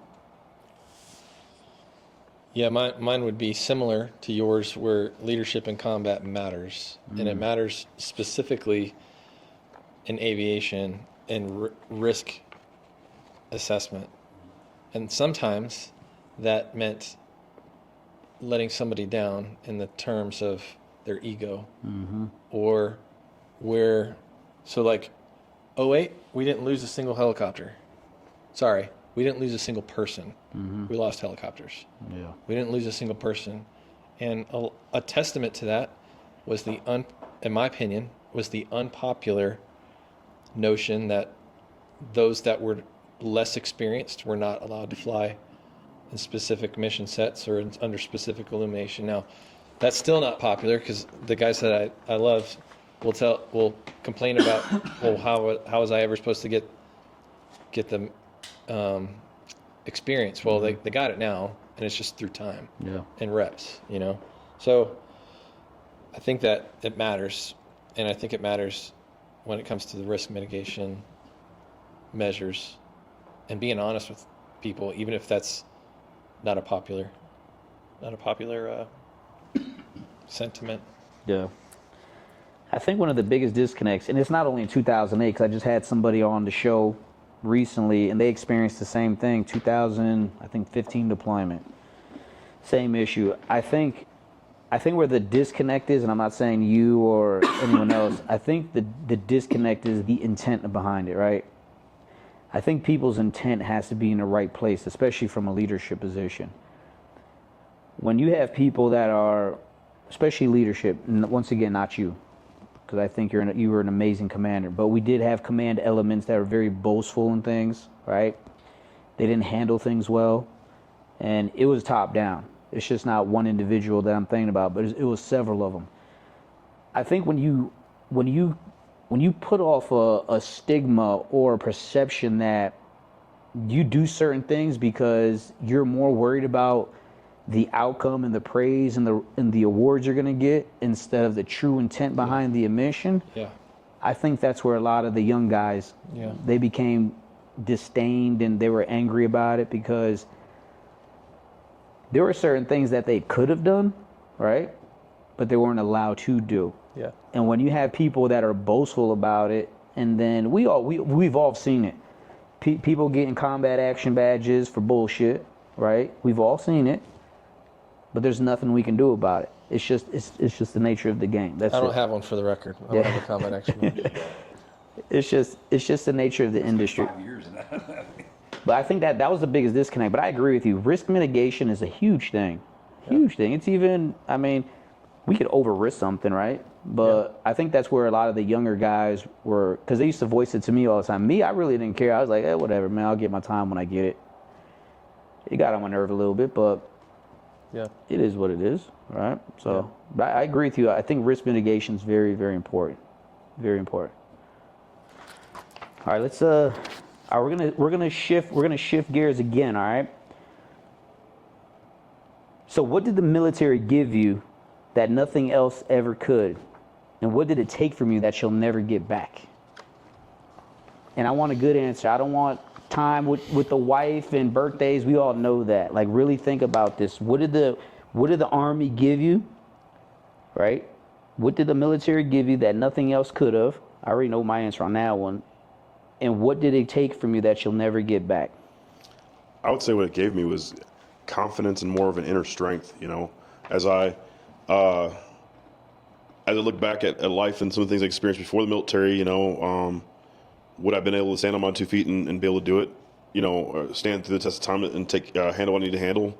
I don't know, but I know because I've had the confidence that was put into me based on certain exercises that we did military or certain trials that we've been through. That is what definitely what the Army military gave me. As far as what it's taken away from me, I couldn't tell you. I don't know that I'm. As I look back at what I've experienced, I don't know that I'm missing anything. You know, I know, like you said, time. Everybody could say time and with the family and whatnot. Yeah, I still don't know that I'm missing anything, that I lost anything, so to speak. Yeah. So. Okay. We'll go around. Everybody can go. So I think it gave me a high motor of discipline that I was able to carry over into civilian. And I think that allowed for a perspective that not a lot of, civilian business owners that haven't served would ever understand. And I'm not saying that every civilian business owner isn't successful because they weren't in the military. I'm not saying that at all. What I am saying is I feel like there's a lot of things that come easily because of the perspective that I had to the hard things that I had to do in the military. And what it took for me, and what I think it took for me, and you're just not thinking of it, is the innocence of loss of life. Like the innocence of having experienced the amount of loss of life from a friendship perspective, from a stranger perspective. And it's not just included in the Army, but that's included in the Coast Guard from a survivor perspective, or not a survivor. There's a lot of people that. One of the things that Jamie said when he talked about first responders experiencing the same type of combat-related brotherhood and sisterhood, I think that we have an entire generation of medical service providers that helped us during COVID that don't understand that they are in the middle of probably a post-traumatic, stress thing. And I think that is very closely related to the combat post-traumatic stress that some of us experience. And I think it has everything to do with the amount of loss of life. Yeah, I would agree that you mentioned that. Yeah, just the many missions, going back. I mean, the hand holding of not just people that we lost that we're connected with. Like Josh Powell, Brandon Silk, but like just in general, soldiers. There some pictures I think in my head where you're holding the soldier's hand, as we're like as they're screaming through the sky, trying to get them to the next level of care, to hopefully that they make it, trying to explain to them that they're going to make it, and in a sense sometimes having to lie to them, that they're going to make it, but even though we know it's looking grim, we just want to give them that hope. That now that you said it, that innocence there. So let me tell you what the Army gave to me. All right, I'm gonna get a recruiting badge out of this. I don't have one. So the Army gave to me a lot of what these guys have said. It gave me discipline. It gave me the ability to plan and set goals in my life and achieve those goals. It gave me stability, both financially and medically and all those other things, support for myself, but also my family, especially important to my children and now my grandchildren, And it gave me a lot of other things too, like it gave me a decent living, although I just mentioned the financial piece, but it gave me a lot of the intangibles that we've talked about so far, but it also gave me some tangible things. Like it paid for my bachelor's degree. It paid for it. I mean, it took me 27 years to get my bachelor's degree, and I went to college for a year before I joined the Army. It gave me the ability. It paid for a master's degree here at the University of Texas at El Paso. Shout out, go Miners, right? And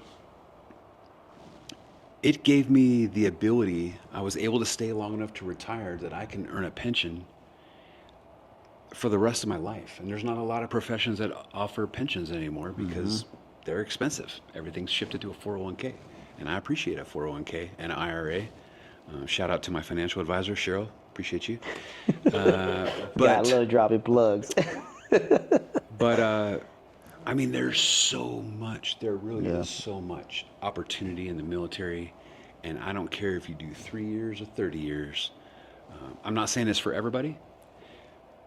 I always would try to tell a lot of my soldiers, you know, I don't think I can do 20 years or whatever. I'm not asking you to do 20 years. Thank you for what you did for 2, 3, 4, 6 years, whatever. That, like you talked about earlier, the vast majority of Americans don't even do that, right? Not that they have to. What I'm saying is, shout out to the people that do. And oh, by the way, they get the GI Bill that thankfully Congress finally figured it out, and we were able to pass that on at some point. And my children were able to take advantage of that. You know, my daughter has a degree that was paid for by my GI Bill. How many? So what is that? Three degrees, plus it paid for a professional certification for me.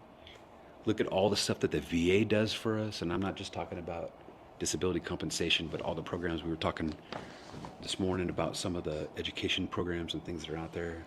I don't even use TRICARE because I'm shout out guy today. Shout out to the El Paso VA. I love them. People talk a lot of bad stuff about the VA, and I know there's some challenges I think you were talking about in some areas. But let me tell you, the VA that is here in El Paso, the VA medical especially, phenomenal for me. It's all about If you're a veteran and experiences. you get VA medical, if you haven't filed for VA medical, you need to. If you need a VSO, contact me through Jason, and I'll hook you up with the best in the business. But secondly, like, I don't even use the TRICARE, man. If the secret hack, can I borrow your phone for a minute? Download the VA app, secure messaging, man. Secure message your provider. At least for me, I get everything I ask for, whether it's medication, some sort of referral, you know, whatever that is that I need to go see a specialty. And it is an absolute game changer. And as you get older, you know, health is wealth, man. Yeah, health is wealth. We take for granted a lot of that stuff. Yep. So to the second part of the question, what did the Army take away from you that you can never get back? Well, some of that it's part of the sacrifice, right? Yeah. That probably the most important thing is time away from when I was doing 5-year-long back-to-back deployments for 11 years. What I'll never get back is, especially as the time with my children, I'll never forget that. Like when I first left to Bosnia, my son was, what year was that? 2000. He was 9. When I came back from Kandahar after deployment number 5, he was 19. And I just think about, like, I missed half of that right off the bat, just being gone to the deployment itself, on top of how many NTC, JRTC, field problems, go to school, you know, and all that stuff is an important part of our career. But like, if you count the cost, you know what I mean? Like, and I'm not poo-pooing it and saying like I can't believe I did that. It's the reality of why we give honor to that sacrifice. Yeah. The other part of it is, again, I will urge those veterans out there, because I know some that don't file a VA claim, and I struggle with that, because in the health is wealth conversation, like, that sacrifice came again at a cost, and it's a physical cost, and it's an emotional cost, it's a mental cost, And there's not a great way to put a number on, or a value, I guess, on that, other than VA math. But find a good, man, if you haven't done it, find a good VSO, file your VA claim. Yep. Get the, not from a fraudulent perspective. I would never encourage that. Not from necessarily an entitlement perspective, like they owe it to you. Although that's a good discussion. But it's there for a reason, And there's a lot of resources that are out there to help people, bottom line. Yeah. If we're going to send America's sons and daughters to combat, and some of them don't make it, some of them are over time are injured, some of them are traumatically injured, we have to be willing to pay the cost of what that means for our country. Good answers, guys. Good answers. So for me, what the Army gave me a father. I never had a dad. My dad died when I was 2 years old. So growing up without that male leadership, that male mentorship, I didn't get that till I joined the Army. And I'll never forget the NCOs that led me and helped me become the man that I am, even to this day. Even the impact you had on my life, Sam. Like the Army really filled that void of, missing a father figure in my life. And that's something I will always be grateful. I tell everybody the Army made me the man I am today. And it taught me how to be a man. And it's not to take away anything from my mother, but she couldn't raise me to be a man. It takes men to raise men to be men, right? And that's something that I will always love the Army for. No matter all the shit I went through and everything, I would love the Army for that forever. Because now it taught me how to be a good father to my children, be a great grandfather, right? So the Army helped me snap that generational curse that I wasn't gonna allow and be a present dad, because I saw what being a good father was by having good fathers around me. Ooh, man, I said that in my episode. I told my son, we are gonna break the chain of bad fathers in this family. Yep. And neither of us are perfect, but as of right now, we don't have to be perfect. I don't think our kids want us to be perfect. I don't think they want that. Yeah, present, just always intention. I'm telling you, intention matters. That's the biggest thing. The biggest thing the Army took from me was, for every friend that I lost in the Army, I've lost a piece of my heart for that. Like it really impacted me. It also took my nativity, my naiveness of mortality, right? If there's anything I learned in the Army, that it taught me that how fragile life was and how fragile life will always be.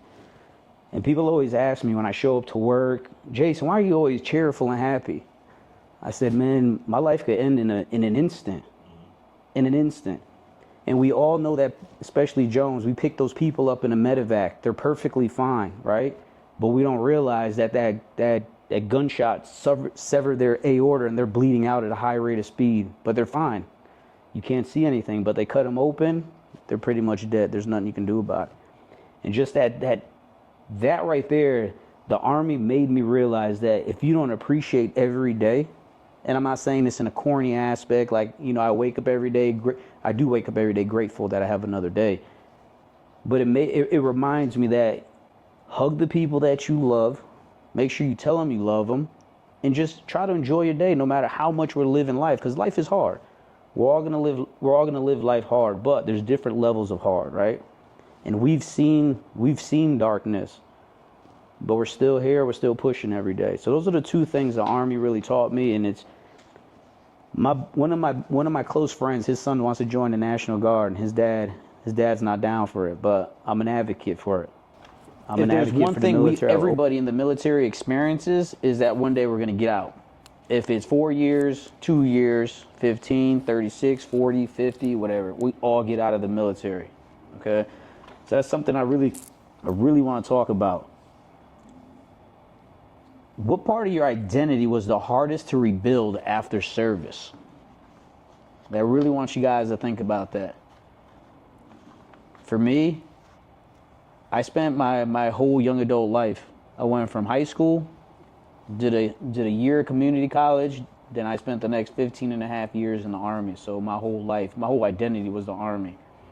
And in my opinion, there's a lot of prestige that comes along with being a Black Hawk pilot in the Army, right? So when I transitioned, first off, I was told by the Army that I was getting out very abruptly. So you gotta understand where I'm coming from. Literally a year before, I'm saving a colonel's life on the battlefield, receiving a lot of praise for this. A year later, the Army's telling me they don't need me anymore. That was a big kick in my balls. Because this is all I knew the last 15 and a half years of my life, right? So I really had to figure out like who Jason really was. Unfortunately, I didn't really figure this out till maybe 2 or 3 years ago. All right, about 7 to 8 years after I got out the Army, I didn't realize who I was. And the reason I missed the mark is because I realized I wasn't loving myself. All right? So that's when I really had that shift. I really started prioritizing my health, my mental health, you know, how I really treated people and things like that, and things that really mattered to me. But that right there, that really rebuilding Jason for the man was the hardest thing I had to rebuild, because I was always Jason the Black Hawk pilot. Because realistically, there ain't many of us in the world. Once again, when you're in the Army, there's a fuck ton of pilots everywhere, right? You go downtown Nashville, there's probably only 2 or 3 of y'all in that whole surrounding area wherever you're at. But that's the biggest thing I had to rebuild, who I was as a man and the legacy I wanted to carry after I walked away from the Army. And to me, that was being a good father, a man led by Christ, a good friend, a good brother, son. You know, it's going to take work for me as well. We're all human. We all make mistakes. We all get caught up in our own nonsense. But that's what I really had to build for me.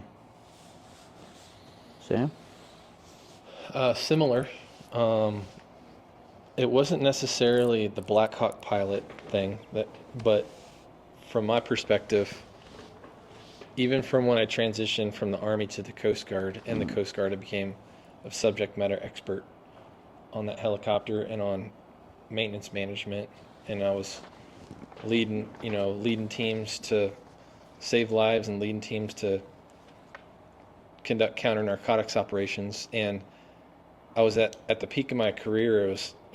I was a go-to instructor pilot, maintenance test pilot, and I was a subject matter expert on all things, And so the shift was, I'm no longer subject matter expert in whatever it is I'm going to choose to do. And that was a struggle initially that I was able to combat with education, training, reps. Like, I had a lot of early clients that I was getting a lot of help from agents on the back end. Maybe not they were very visible, but now I'm like, I feel very much a subject matter expert in all things real estate related to Savannah, Georgia, or even referral, where I have an extensive network that I was telling Melissa this morning that I focused on 3 pillars transitioning from the Coast Guard into real estate. First pillar was my Coast Guard network, because they were right there and they stood me up. Like, everybody trusted me and decided to use me. Second one was my Army network. And it's so massive, the Army's so massive there, that I have a ton of clients now in all these different units. I go to change of commands and change of responsibilities, 160th and all these stuff. And then the last pillar is I spend a lot of time, effort, and energy developing a network with other like-minded realtors at other locations. And I use my friend network to be like, hey, who do I need to use in Nashville? Who do I need to use in El Paso? Who don't I need to use in Nashville or El Paso if you had a bad?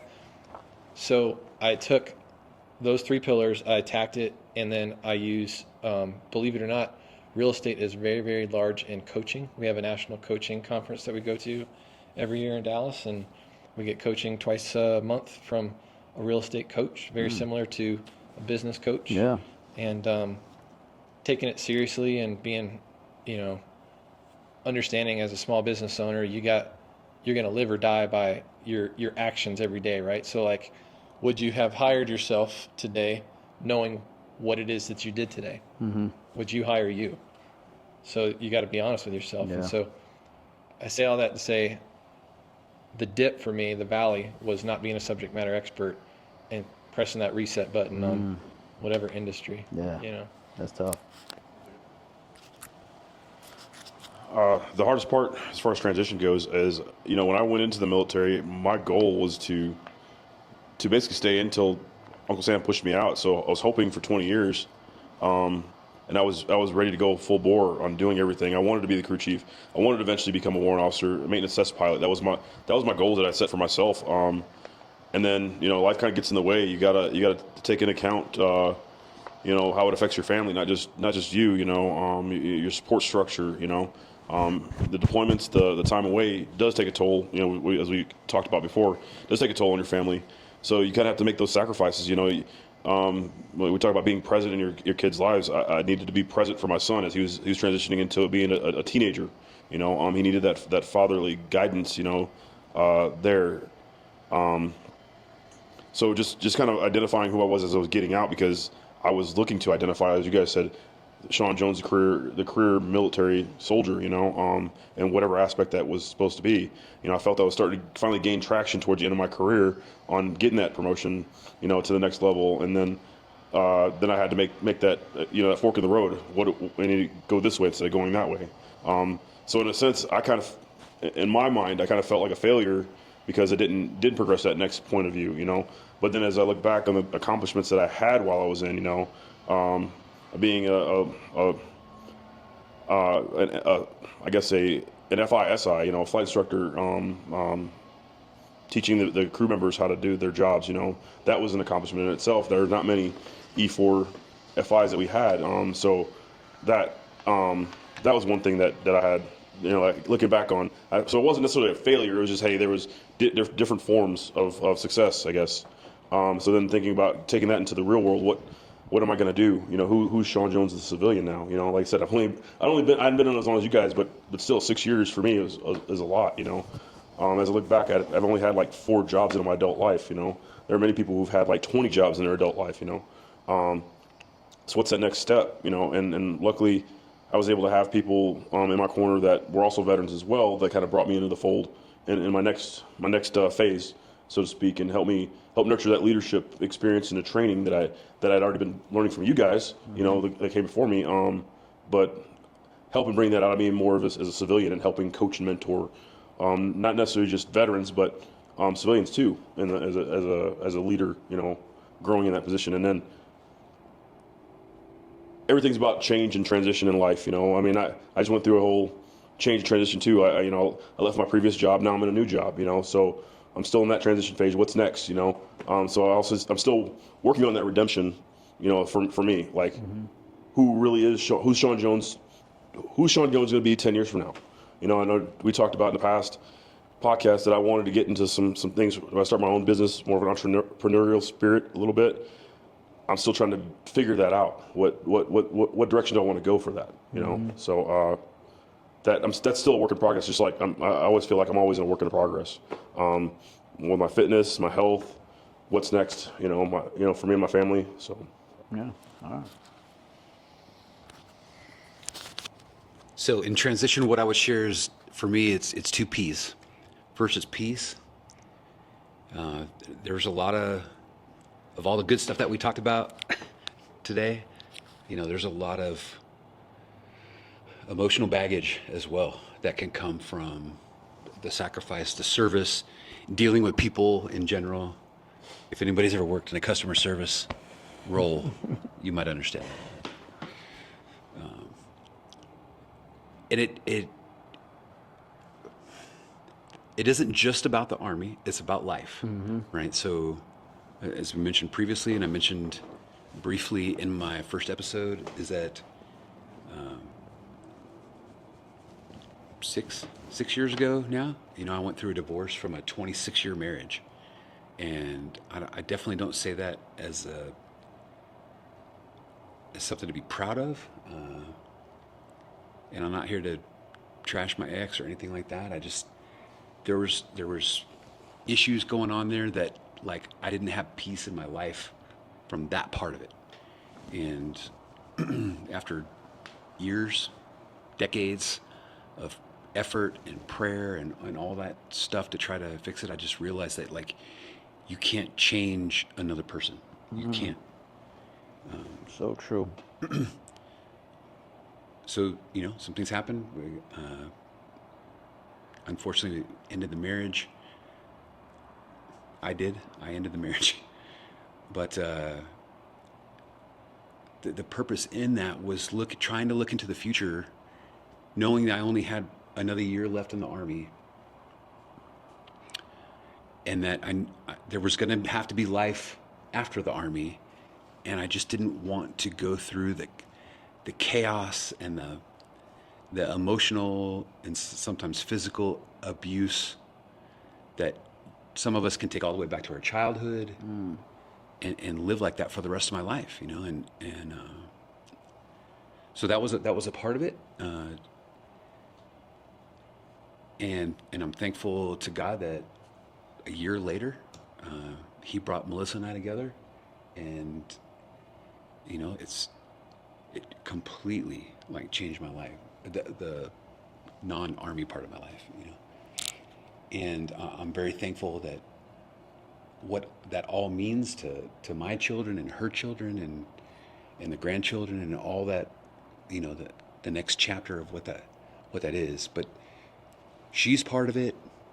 Letting go of previous craziness is part of it. And you can't put a price on peace. you can't. And I say that all the time. Like it's, but it's important. The second part of that is purpose. And, you know, I try to, Melissa and I established an LLC like in 2021. Map Your Journey. It's guised. Shout out! Another plug. Let's go. It is originally guised to be a leadership consulting company, right? She and I both did 30 plus years in the Army. Thankful for the leadership development that the military provides that many other organizations don't for their people. We ended up not doing a whole lot with that. Probably the first year, it ended up becoming more like a travel blog. Thank you, COVID, and retirement, to allow us to, you know, do the RV thing and travel around and see friends and family and see the amazing things that this country has to offer. But what I really decided is that, like, I want to continue to help people, but most of the people that I end up trying to help are friends who are, as they go through the transition, since that's kind of what we're talking about. And it's funny, just a couple of days ago, I got a message on Facebook Messenger from one of the first year I was an instructor at the Sergeant Major's Academy. He was one of my students. And Ray Raimundo, super good dude, 68.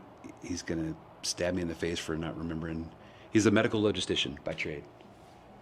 He just published a book this year, which is super cool. His story, he immigrated here from El Salvador. He's like this tall, but he's a giant. And Ray, I hope you hear this. I'm gonna send you the link later, but he talks about in his book his story of immigrating here from El Salvador, lots of craziness from not speaking English to a million challenges along the way, both family, getting here, etc. Joining the military when he did get here, and of course going all the way through to become a sergeant major in the medical logistics side. And he sent me a voice message the other day, and he's like, "Hey man, I just want to give you a shout out. Like, one of the things I learned from you was after you retired." And he said, he asked me for some advice in transition, and he said what I told him was the most important thing was to find purpose after you get out of the military. And he went on to talk about, he sent me a link to a podcast that he has his own podcast, but he sent me a link to a podcast that he was a guest on. And he's talking to this woman who's asking him about his transition. And he said, man, and he gave me a by name shout out, but he said, I got to tell you, like, if I wouldn't have taken that advice about finding purpose in life, he's like, I probably would have killed myself by now. And he's like, I'm not kidding. Like, I had to really wrap my mind around that. And I think I say that, one, shout out to Ray Ray. But two, I think there's a lot of veterans that struggle with that, after the military. Again, I don't care if it's 3 years or 30 years, where we're so used to, the military gives you purpose, right? Oh, yeah, definitely. And direction. Yeah. And motivation. Yep. You're welcome. And when we don't have that handed to us, especially for people who've done it for years and years and years, sometimes that void, that vacuum is what creates, or at least feeds into the craziness of people that struggle with depression, anxiety. Yep. Although I think we all have that at some level. And can lead to suicidal tendencies or harmful behavior towards others or whatever that is, so. With you talking about purpose, what do you think is what are you most proud of becoming after the military? So probably the most new roles-ish, I would say 3 things. Mentor coach kind of role for some people. Being a good husband, being in a relationship where I can be a good husband, finally, after all these years, is really, really important to me. And grandfather, abuelo, shout out to my Spanish-speaking folks, like Jamie's the shout-out king today. Game changing. It's a whole nother, greatest thing in the world is to be a dad until you get promoted to grandpa. I love it. Awesome. What about you, Sam? Well, I look forward to being a grandpa, but I'm not there yet. Yeah. I'm a granddad too, so. Okay, yeah, not yet. One step at a time. From a perspective of, sorry, one more time. What are you most proud of becoming after? What are you proud of becoming after the military? So, I got 2 sides to it. One is the personal side where I get to be intentional with my relationship with my wife and children. When I feel like they took a second seat for so long, I'm very intentional about reaching out to them, trying to make, a lunch date with them or a dinner date or seeing a movie or something like that. So that aspect has been super fun. And then the second is being an advocate for like a specialist who calls me. He's like, I want to buy a house, but I don't know what to do. And being like, I got you. Yeah. You know what I mean? Being his coach and his mentor in that purchase process and helping him get plugged in with a good lender and helping him avoid pitfalls that a lot of people, get trapped into. So finding a purpose in supporting the military community in a different way has been extremely helpful. And it's also proven to be reciprocal. Like, I'll help somebody and then I'll try to bless them with something of significance for a closing gift or something like that. Yeah. Next thing I know, they're sending me 2 clients. Like, and it wasn't a bribe to get, you know what I mean? It was just a blessing from the entire thing. Yeah. The transaction. You do and take care of people where it gets around. Yep. It's worked. Tribal law is a big thing, man. Yeah. It's a big thing. Yeah. What about you, Sean?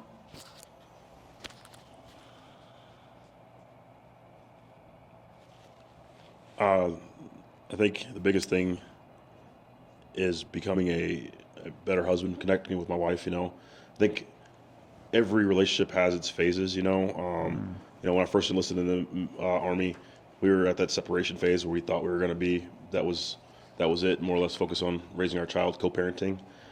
To me joining the Army and maturing a lot more, because before I joined the Army, I was still I was more of a man child. But becoming a better human being, and now just like I said, connecting with my wife, realizing we're back to that. Hey, she was my best friend first. So looking at that, and so that's one of the biggest things, and being, like you said, intentional as a father. My son's 24 now, but he still lives at home with us. But hey son, you want to go do something? Let's go grab something to eat, or let's go do this. You want to go on a trip with us? Showing him my dad's side of the family, which he had never gotten a chance to meet before. So connecting with that aspect. So I think that's the biggest things. So it's something that I didn't realize. It was like a level unlock once I Yeah. realized that there wasn't a military organization that was taking precedence. Now, we all still have to provide. However, I was able to make some adjustments. Now, I don't control 100% of my time. When I have a client coming in on one weekend that needs to see, 12 houses, I have to make some adjustments. However, I can say I'm not working on Monday, and I'm going to do a breakfast date with Amanda. We're going to go on a walk. We're going to maybe go downtown. I'm going to call up my daughters and invite them to go get a dinner or something. Yeah. And I didn't see that coming. I just didn't see it coming. It was good too, though. It's crazy. I think we realize when we get out the Army that we forgot what was the most important thing to us. Because we're so caught up in the mission. Let me get promoted. We're so focused on the Army. But one of the greatest things, being a dad, I truly love being a dad to my older kids, like my older son. His girlfriend just graduated from physical therapy school. He hit me up last minute. I said, I'll be there. Just to support him, I'll be there. And he told me that she got emotional because she thought I didn't like her. But I was like, hey, I'm here for you, son, whatever you need. To my baby girl. No, man, that's just how I am. Yeah, well, it's funny because I told him, I said, it gets exhausting trying to explain to the world who you are. A lot of people think I'm mean. I'm not a mean person. You take time to get to know me, I would do pretty much anything for you. That's just my nature. I'm just not real. I'm very stoic, right? So I'm serious a lot of times, but it's just by my nature. The second thing is I really got in line with my culture again. Being Puerto Rican, 100% Puerto Rican, I lost touch with that when I was in the military, and I had an opportunity. I go to Puerto Rico quite a bit now. I try to go 3 to 4 times a year. I go see my uncles, my family, and I'm just reconnecting with just going back home. It just feels amazing to do that. The last thing is I've proven to myself that I have the capability to build and grow things. By building my own gym from the ground up, it was around for 6 years roughly, and it made me realize that I want to continue to lead, mentor, and pour into other people. I realized at the age of 45, my only purpose here in life is to serve other people. I just have to figure out at what capacity. And I think God has put me through phases. So I did the gym, taught me a lot of lessons, how to be a leader on the civilian side, and what that looks like, right? Because the way you treat soldiers and civilians, two different things. Now at my current job, how do I deal with people that aren't pleasurable, right? They're not going to care about you. All they care about is me. What can we do to make them happy? And that's teaching me a lesson right now. So everything that I'm preparing myself to do, all this is just a building, a stepping stone. And everything I do, all I want to do is help people. Did you pray for patience? Oh yeah, I have been. Oh yeah. That He's gonna give you opportunities to be patient. That's exactly what it is. But I think we always, like Jones just said, all you guys are married. Hopefully I'll get there soon, right? As we evolve, our relationships have to evolve. And I think a lot of people that's where why a lot of relationships are failing. And I'm no relationship expert at all. I just know that people start evolving apart. That's the biggest thing, instead of evolving together, right? And I think that's one of the biggest things I want to continue to do. So it's kind of like, on my property there are a couple trees, and they're old trees, right? They started off separate, and they're like 2 feet apart, right? But as they've grown, they've kind of grown, and they've grown together. They wound together, as they've grown up. It's very. If I can get a chance to get a picture of it, I'll get it and send it out to you guys, because it's to me, it kind of embodies that, right? When two, and the Bible teaches, 2 people come together, become one flesh, right? Well, those trees became one tree basically. They got different roots, but I'm sure if you look at the root ball, they're still connected too, right? Holding each other up. Yeah, exactly. Yeah. So it's one of those things, like, and you think about all the the years that those trees have grown, right? If you were to dissect that tree, right, those trees, you can see how old they are, and you can see, when they dissect trees, you can see what happens in those rings, right? Because that's how they tell the age. It's like, hey, these rings are a little thin. Maybe that was a year that it was a little too dry for those trees, but it made it, right? But those two trees leaned on each other, right, that entire time. So the same thing, as I got out of the military, it took my wife a time to get to know me a little better, like we talked about, right? As we were coming back home and adjusting. One of the things she said was, you don't smile as much as you used to, because that's one of the things she attributed to me. She liked my smile as one of the things she was attracted to. Well, I had to get that back, right? And a lot of that is just being able to talk to each other and find that person who's going to help us out. And it also took patience from her on her end too, right? And her to learn me and who I've become as a person, right? I'm more of a protector than I was before, because of my service, But I've also like teaching. Like you asked my wife, I put teaching moments in her every time if we're out and about. Hey, what do you think about this? What do you think about that? So I think that's the biggest thing. Talk about that is learning to grow together, and like you said, constantly involving. And one of the things too is I've had to learn in my Christian walk is we have a responsibility to our kids, right? But we have to also make our spouses our priorities. Remember, we chose our spouses, right? So we have to make that they're two different relationships, right? We can't be both mom and dad all the time. We have to take that time for each other. Yeah. So, All right, let's shift and talk about our legacy and our message forward. Now, I'm gonna ask this question, but I don't really want it I want it from our generation. We're the global war on terror generation. Okay, there's the Vietnam guys, then it's us, and who knows what's gonna happen in the future. But what legacy do you think our generation could leave for our children or the future generations? Especially, pretty much all of us spent our military career in a combat era. I joined in 99, 2011 happened, and I stayed in the Army. Same thing with all you guys pretty much, right? So what do you guys think, just real quickly, what do you think us veterans from the global war on terrorism, what legacy can we leave behind for these guys that will be facing? I mean, human beings aren't peaceful people, man. There's going to be a war someday, probably sooner than we think, but what legacy do you think we could leave for this generation coming up?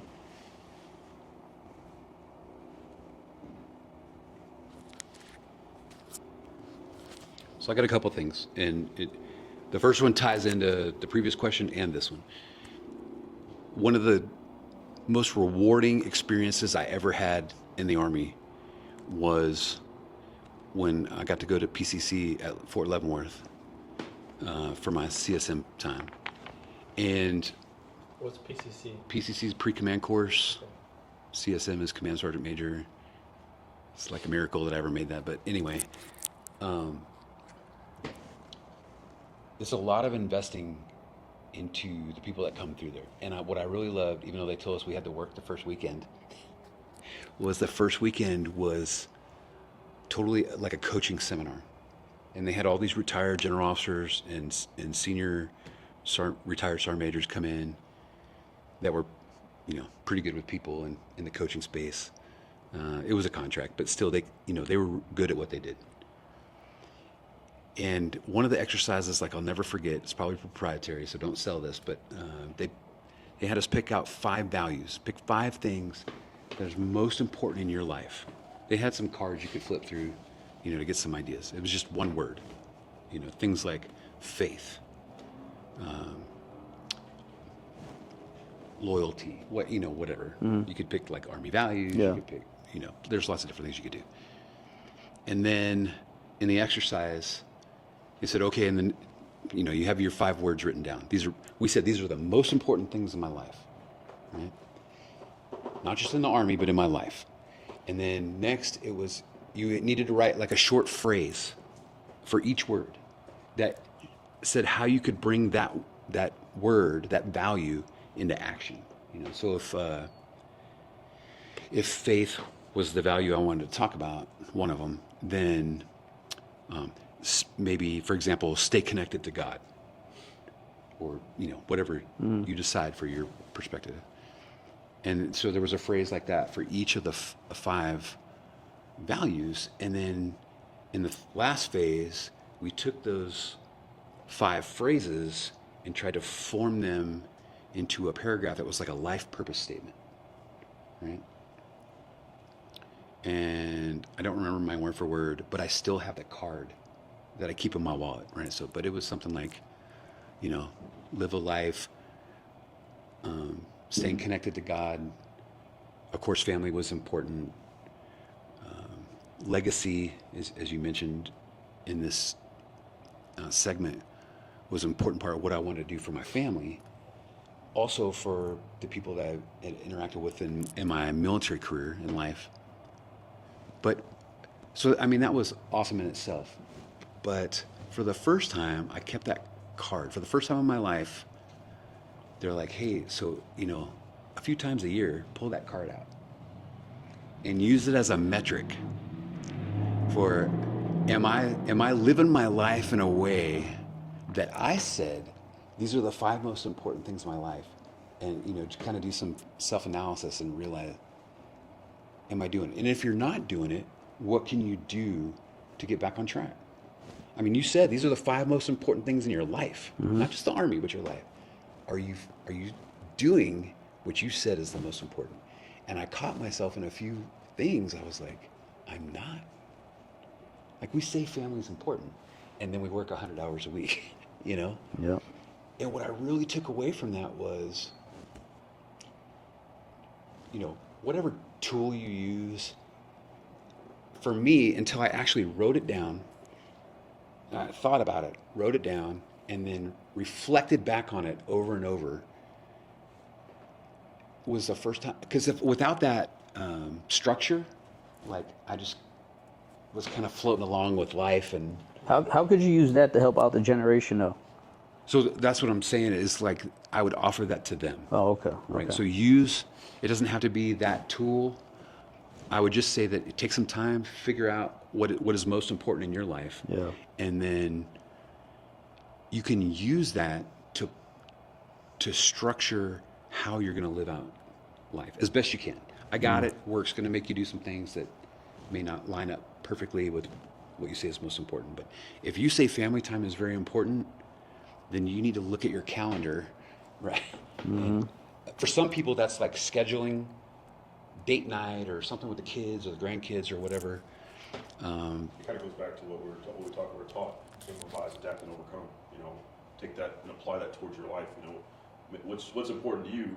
Okay, now you got to start improvising, and you got to start adapting that, and then use all that planning to overcome whatever obstacles you have. Yeah, because you get sucked into the craziness of life, man. That's part of what. Yeah. If season 1 was there 13 episodes in season 1? Yeah, I think so. Again, to reiterate what Sam said, I'm not hacking on the guys that couldn't be here, but there's a lot of things going on in everybody's lives. That's why there's only 4 of us here from 13 episodes, plus a facilitator. So are you saying that you're telling people to live with purpose, essentially, like intentionality? Right. Yeah. Right.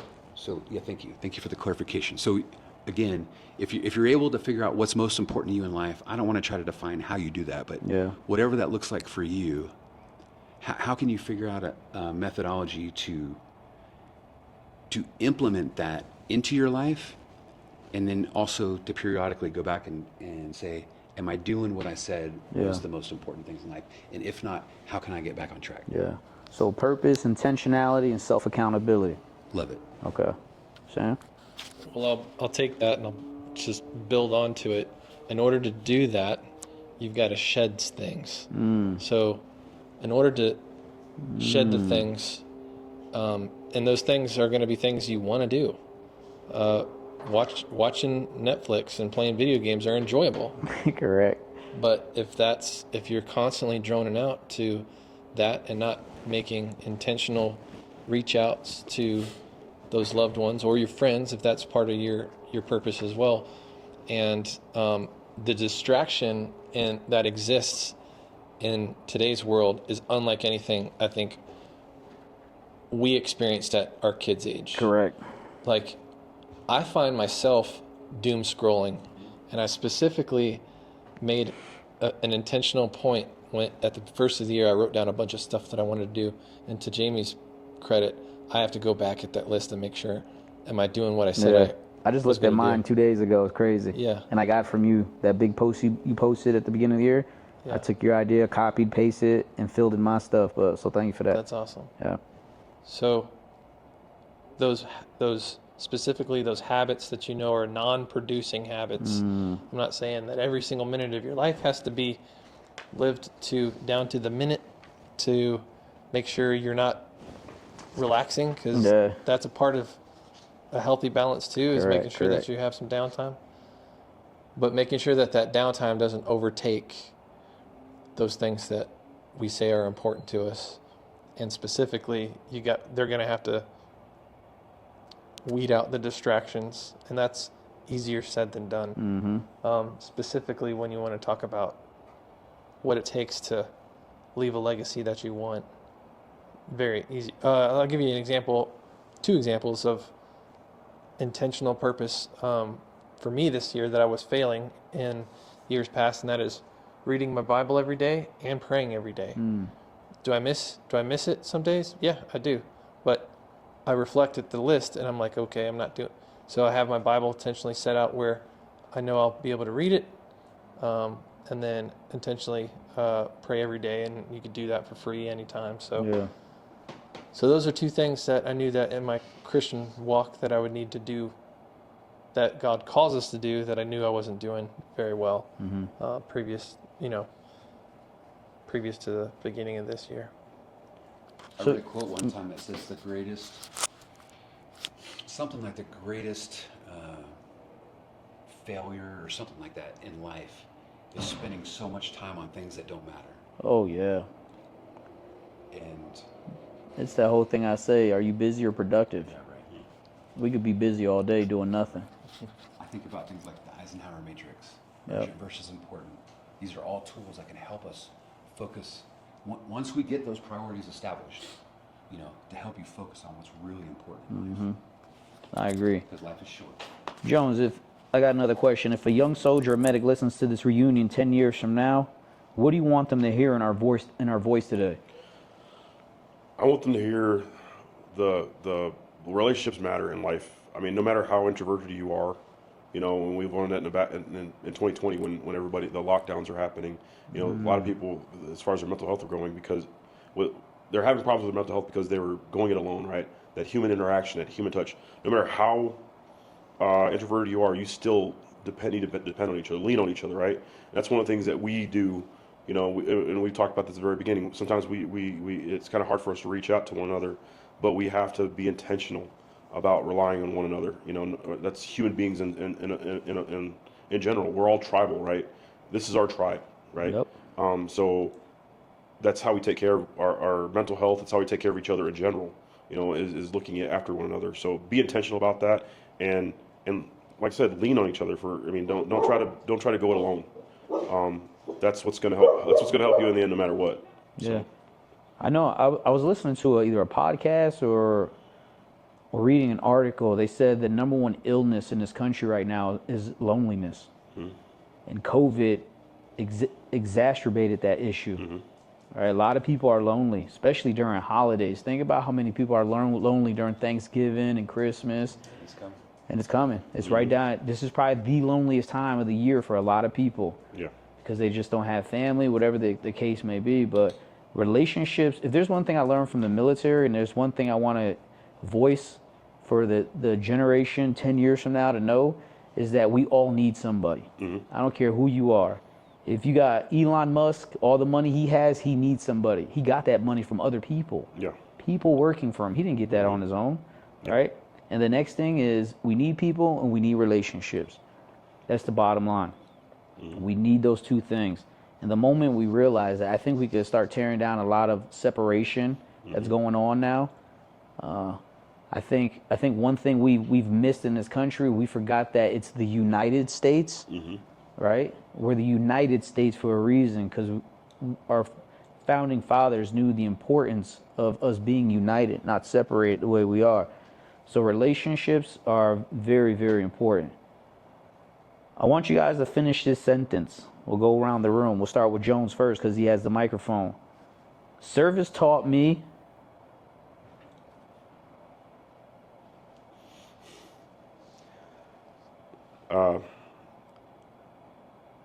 service taught me a lot about sacrifice. In serving, you have to make sacrifices, and that's in everything you do. Like Sam mentioned, and being intentional with things. To put things important, and Jamie too. You have to sacrifice something. Like you said, like Sam said, you might love playing that video game. I know a lot of people that log a lot of hours on Call of Duty still to this day. But then they say they can't do this or they can't do that or can't spend time with their kids. Well, you got to sacrifice something, right? Maybe not completely sacrificing like your time playing the video game. Maybe sacrificing the amount of time you play it, right? Set an alarm clock. Hey, I'm only going to play this for 30 minutes today. I'm only going to play this for 45 minutes today. And then I'm going to spend the rest of the time, if I'm going to play 3 hours on that game, okay, I'm only going to do 30 minutes a game, so I'm going to spend 2.5 hours with my family or kids, right, on that date night. So serving definitely means, for me, I've learned sacrificing. What can I sacrifice, Okay. And we've all seen a lot of sacrifice in our time, right, in the military. Whether like I said, whether it's sacrificing our time overseas from our families or our all the way to our friends making the ultimate sacrifice, right? So that's where it means to me. What about you, Sam? So service, I've discovered only recently, is everything. The attitude of servanthood and putting others before self is absolutely going to provide you purpose, direction, and motivation. You're welcome. The bottom line is when you decide to change your relative perspective and take the me out of whatever it is that you're trying to do, you will discover that the service to others comes back onto you tenfold.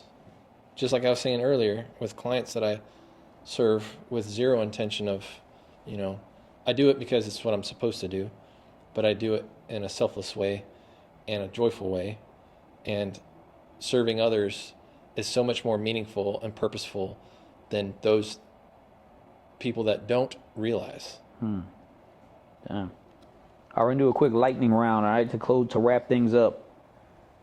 We'll start with Jamie. What does being a hero mean to you now that the cape is gone? We'll just say the uniform is gone. Man, that's a great question. So, And I get it, we all want to be super dads and great husbands, all right? So let's try to use something. Let's try to talk about something besides those 2 points, okay? We get that part. All right. So what does that mean to you, being a hero now that uniform is off you? That E9 rank is off you. so first of all, E9 is a pay grade, not a rank. All right. Just teasing. That's what a sergeant major would say. I'll smoke him later. That's right. Doggone discipline. Ooh. Standards. No. Hey, sorry. So I'm glad I didn't have to answer the last question because Sam totally stole what I was going to say. And thanks for canceling out everything I was going to say for this question. So as I quickly reflect on it and stall through a couple words, what I would say is I love history. And Sean and I were talking about that last night. Since I'm the shout out guy today, I do want to give a special shout out to Sean because there's like 3 old crusty dudes here, and one dude that gave 6 years of his life in a time of persistent conflict and saving lives and taking lives, but a whole lot of saving lives this dude was involved in. But so in a lot of ways, like, I got a lot of respect for your Kate, and I wanted to say that. The vast majority of Americans that do serve will serve 1 term. Most of them are not old crusty guys like us that do 20 plus years, So I think it's important to shout out to the average American who does serve, maybe for 1 term, and then goes back into the world, because that is also important in our community, in our communities around the country. And I say that it ties into what I was going to say about history. Like, so I take the cape off and I think back from all the way back to Revolutionary War era and the brilliance and sacrifice of those men and women, both the, if you will, the founding fathers, And as I'm thankful for the education that I had the opportunity to learn more about that, all the struggles that our country has gone through from that time through the Civil War, all the craziness from slavery to wars to whatever things that life have thrown at us in the last 249 plus years, you know. But we still, and I encourage people that struggle with the craziness of division and political whatever, you know, messiness that's in today. It's nothing new, really. We've all had different political ideologies and different faith backgrounds and different skin colors and places of origin or whatever. But what's great about our country from a conceptual perspective is e pluribus unum. Like, we all come together as one, right? I don't care what you look like. I don't care where you came from. I don't care what you believe in, as far as for like a faith background. But we come together and we try to make the best with what we have. And it's not lost on me that, you know, I mentioned earlier what our great grandfathers and grandmothers, like, mind blown with, you know, all the stuff that we have. Think about the sacrifices that they had just because of what technology was like at that time, what life looked like at that time. But at the same time, like, there was also super smart people, like look at the founding fathers, you know, all that stuff. So how does our service tie into that, you know? So when I take the cape off, what am I is just thankful for, or what is most important? Is that what you're saying? What does being a hero mean to you? Yeah, so I love the quote. What's his name? Band of Brothers guy. Dick Winters. Thank you. Shout out Dick Winters. Right, shout out. OG Band of Brothers. Dick, I did spend 16 years in the 101st. How many did you spend? No, I'm just kidding. My point is that, you know, I don't feel like a hero, but along with his quote, I feel like I served with quite a few. And thank you. I mean that from the bottom of my heart. I'm just proud to be like a part of military service, I try to be a productive member of society. As a husband and a father, you know, grandfather, whatever, taxpayer, whatever you know that looks like in your world. But it all builds into that, you know. Yeah. And if the next generation, as we pass the torch, whatever, however you want to phrase that, you know, what are we doing to ensure that the next generation and the generation after that will help continue this, the great experiment of a free country, and what that looks like in the future. Okay. Sam? Lightning round. I don't know how we can follow that up. Yeah. So taking the cape off, first of all, like Jamie said, never really felt like a hero to begin with, but ultimately, if anybody remembers me for anything, I hope it's someone that emulated a life that Christ would want me to. Again, I've failed multiple times in multiple ways, but that is 100% what I hope somebody that says that they know me, that they, you know. That's because you're human. The phrase is always, good dude, right? How many guys do we say, good dude? Mm-hmm. And that's, you know, that would be something that I would just hope would be said about me. So, Yeah. I love that. I'll put that on the back of my tombstone. good dude. Sean? Yeah, he's a good dude. Do you know so-and-so? He's a good dude. I just kind of, I don't think any of us look at ourselves as heroes. I know other people look at us as heroes. I mean, we swore an oath to defend the Constitution, because in some way, shape, or form, whatever else we signed up for, whether it be for college or whatever, ultimately we knew what we were getting into, And I know some people look at like the whole combat veterans versus regular veterans. I know some friends that are veterans too that didn't serve in combat, but that's just the nature of the beast, right? You still sign on that dotted line, knowing at some point anything could happen. You're gonna go out there and sacrifice your time and energy, So, but like I said, I don't look at myself as a hero. I know my wife and son look at me as heroes. I mean, I would think that most of our kids probably look at us as some form of hero in a way, but just want to be out in the community and give a hand up to somebody if I need to, whether it be that veteran that needs somebody to talk to, or that veteran needs contact with something like, hey, man, I'm struggling with this. Hey, I know a dude that might be able to do. I know a good dude that might be able to help sell a house, in Savannah, if you're moving to Savannah, or going to El Paso. Hey, I know a good dude that might be able to help mentor you on leadership. Same thing in Nashville. I know a good dude that, as I've seen, that can help you, give you some pointers on some things to work on as far as like fitness or helping build a business. But that's more of a, hey, that as us going back in our community, especially somebody who's, like you mentioned, just did one tour and went back in the community, being able to like be there for people. And as the older guys are coming out, if I can help give advice for things that you can do, that because I went through some experiences, like Jamie and I talked about, we plan and we make plans and God laughs, right? I had a huge plan as I was wanting to get out, and it didn't work out to my favor, but luckily through some hardship and patience, because I think I did pray for patience at the time.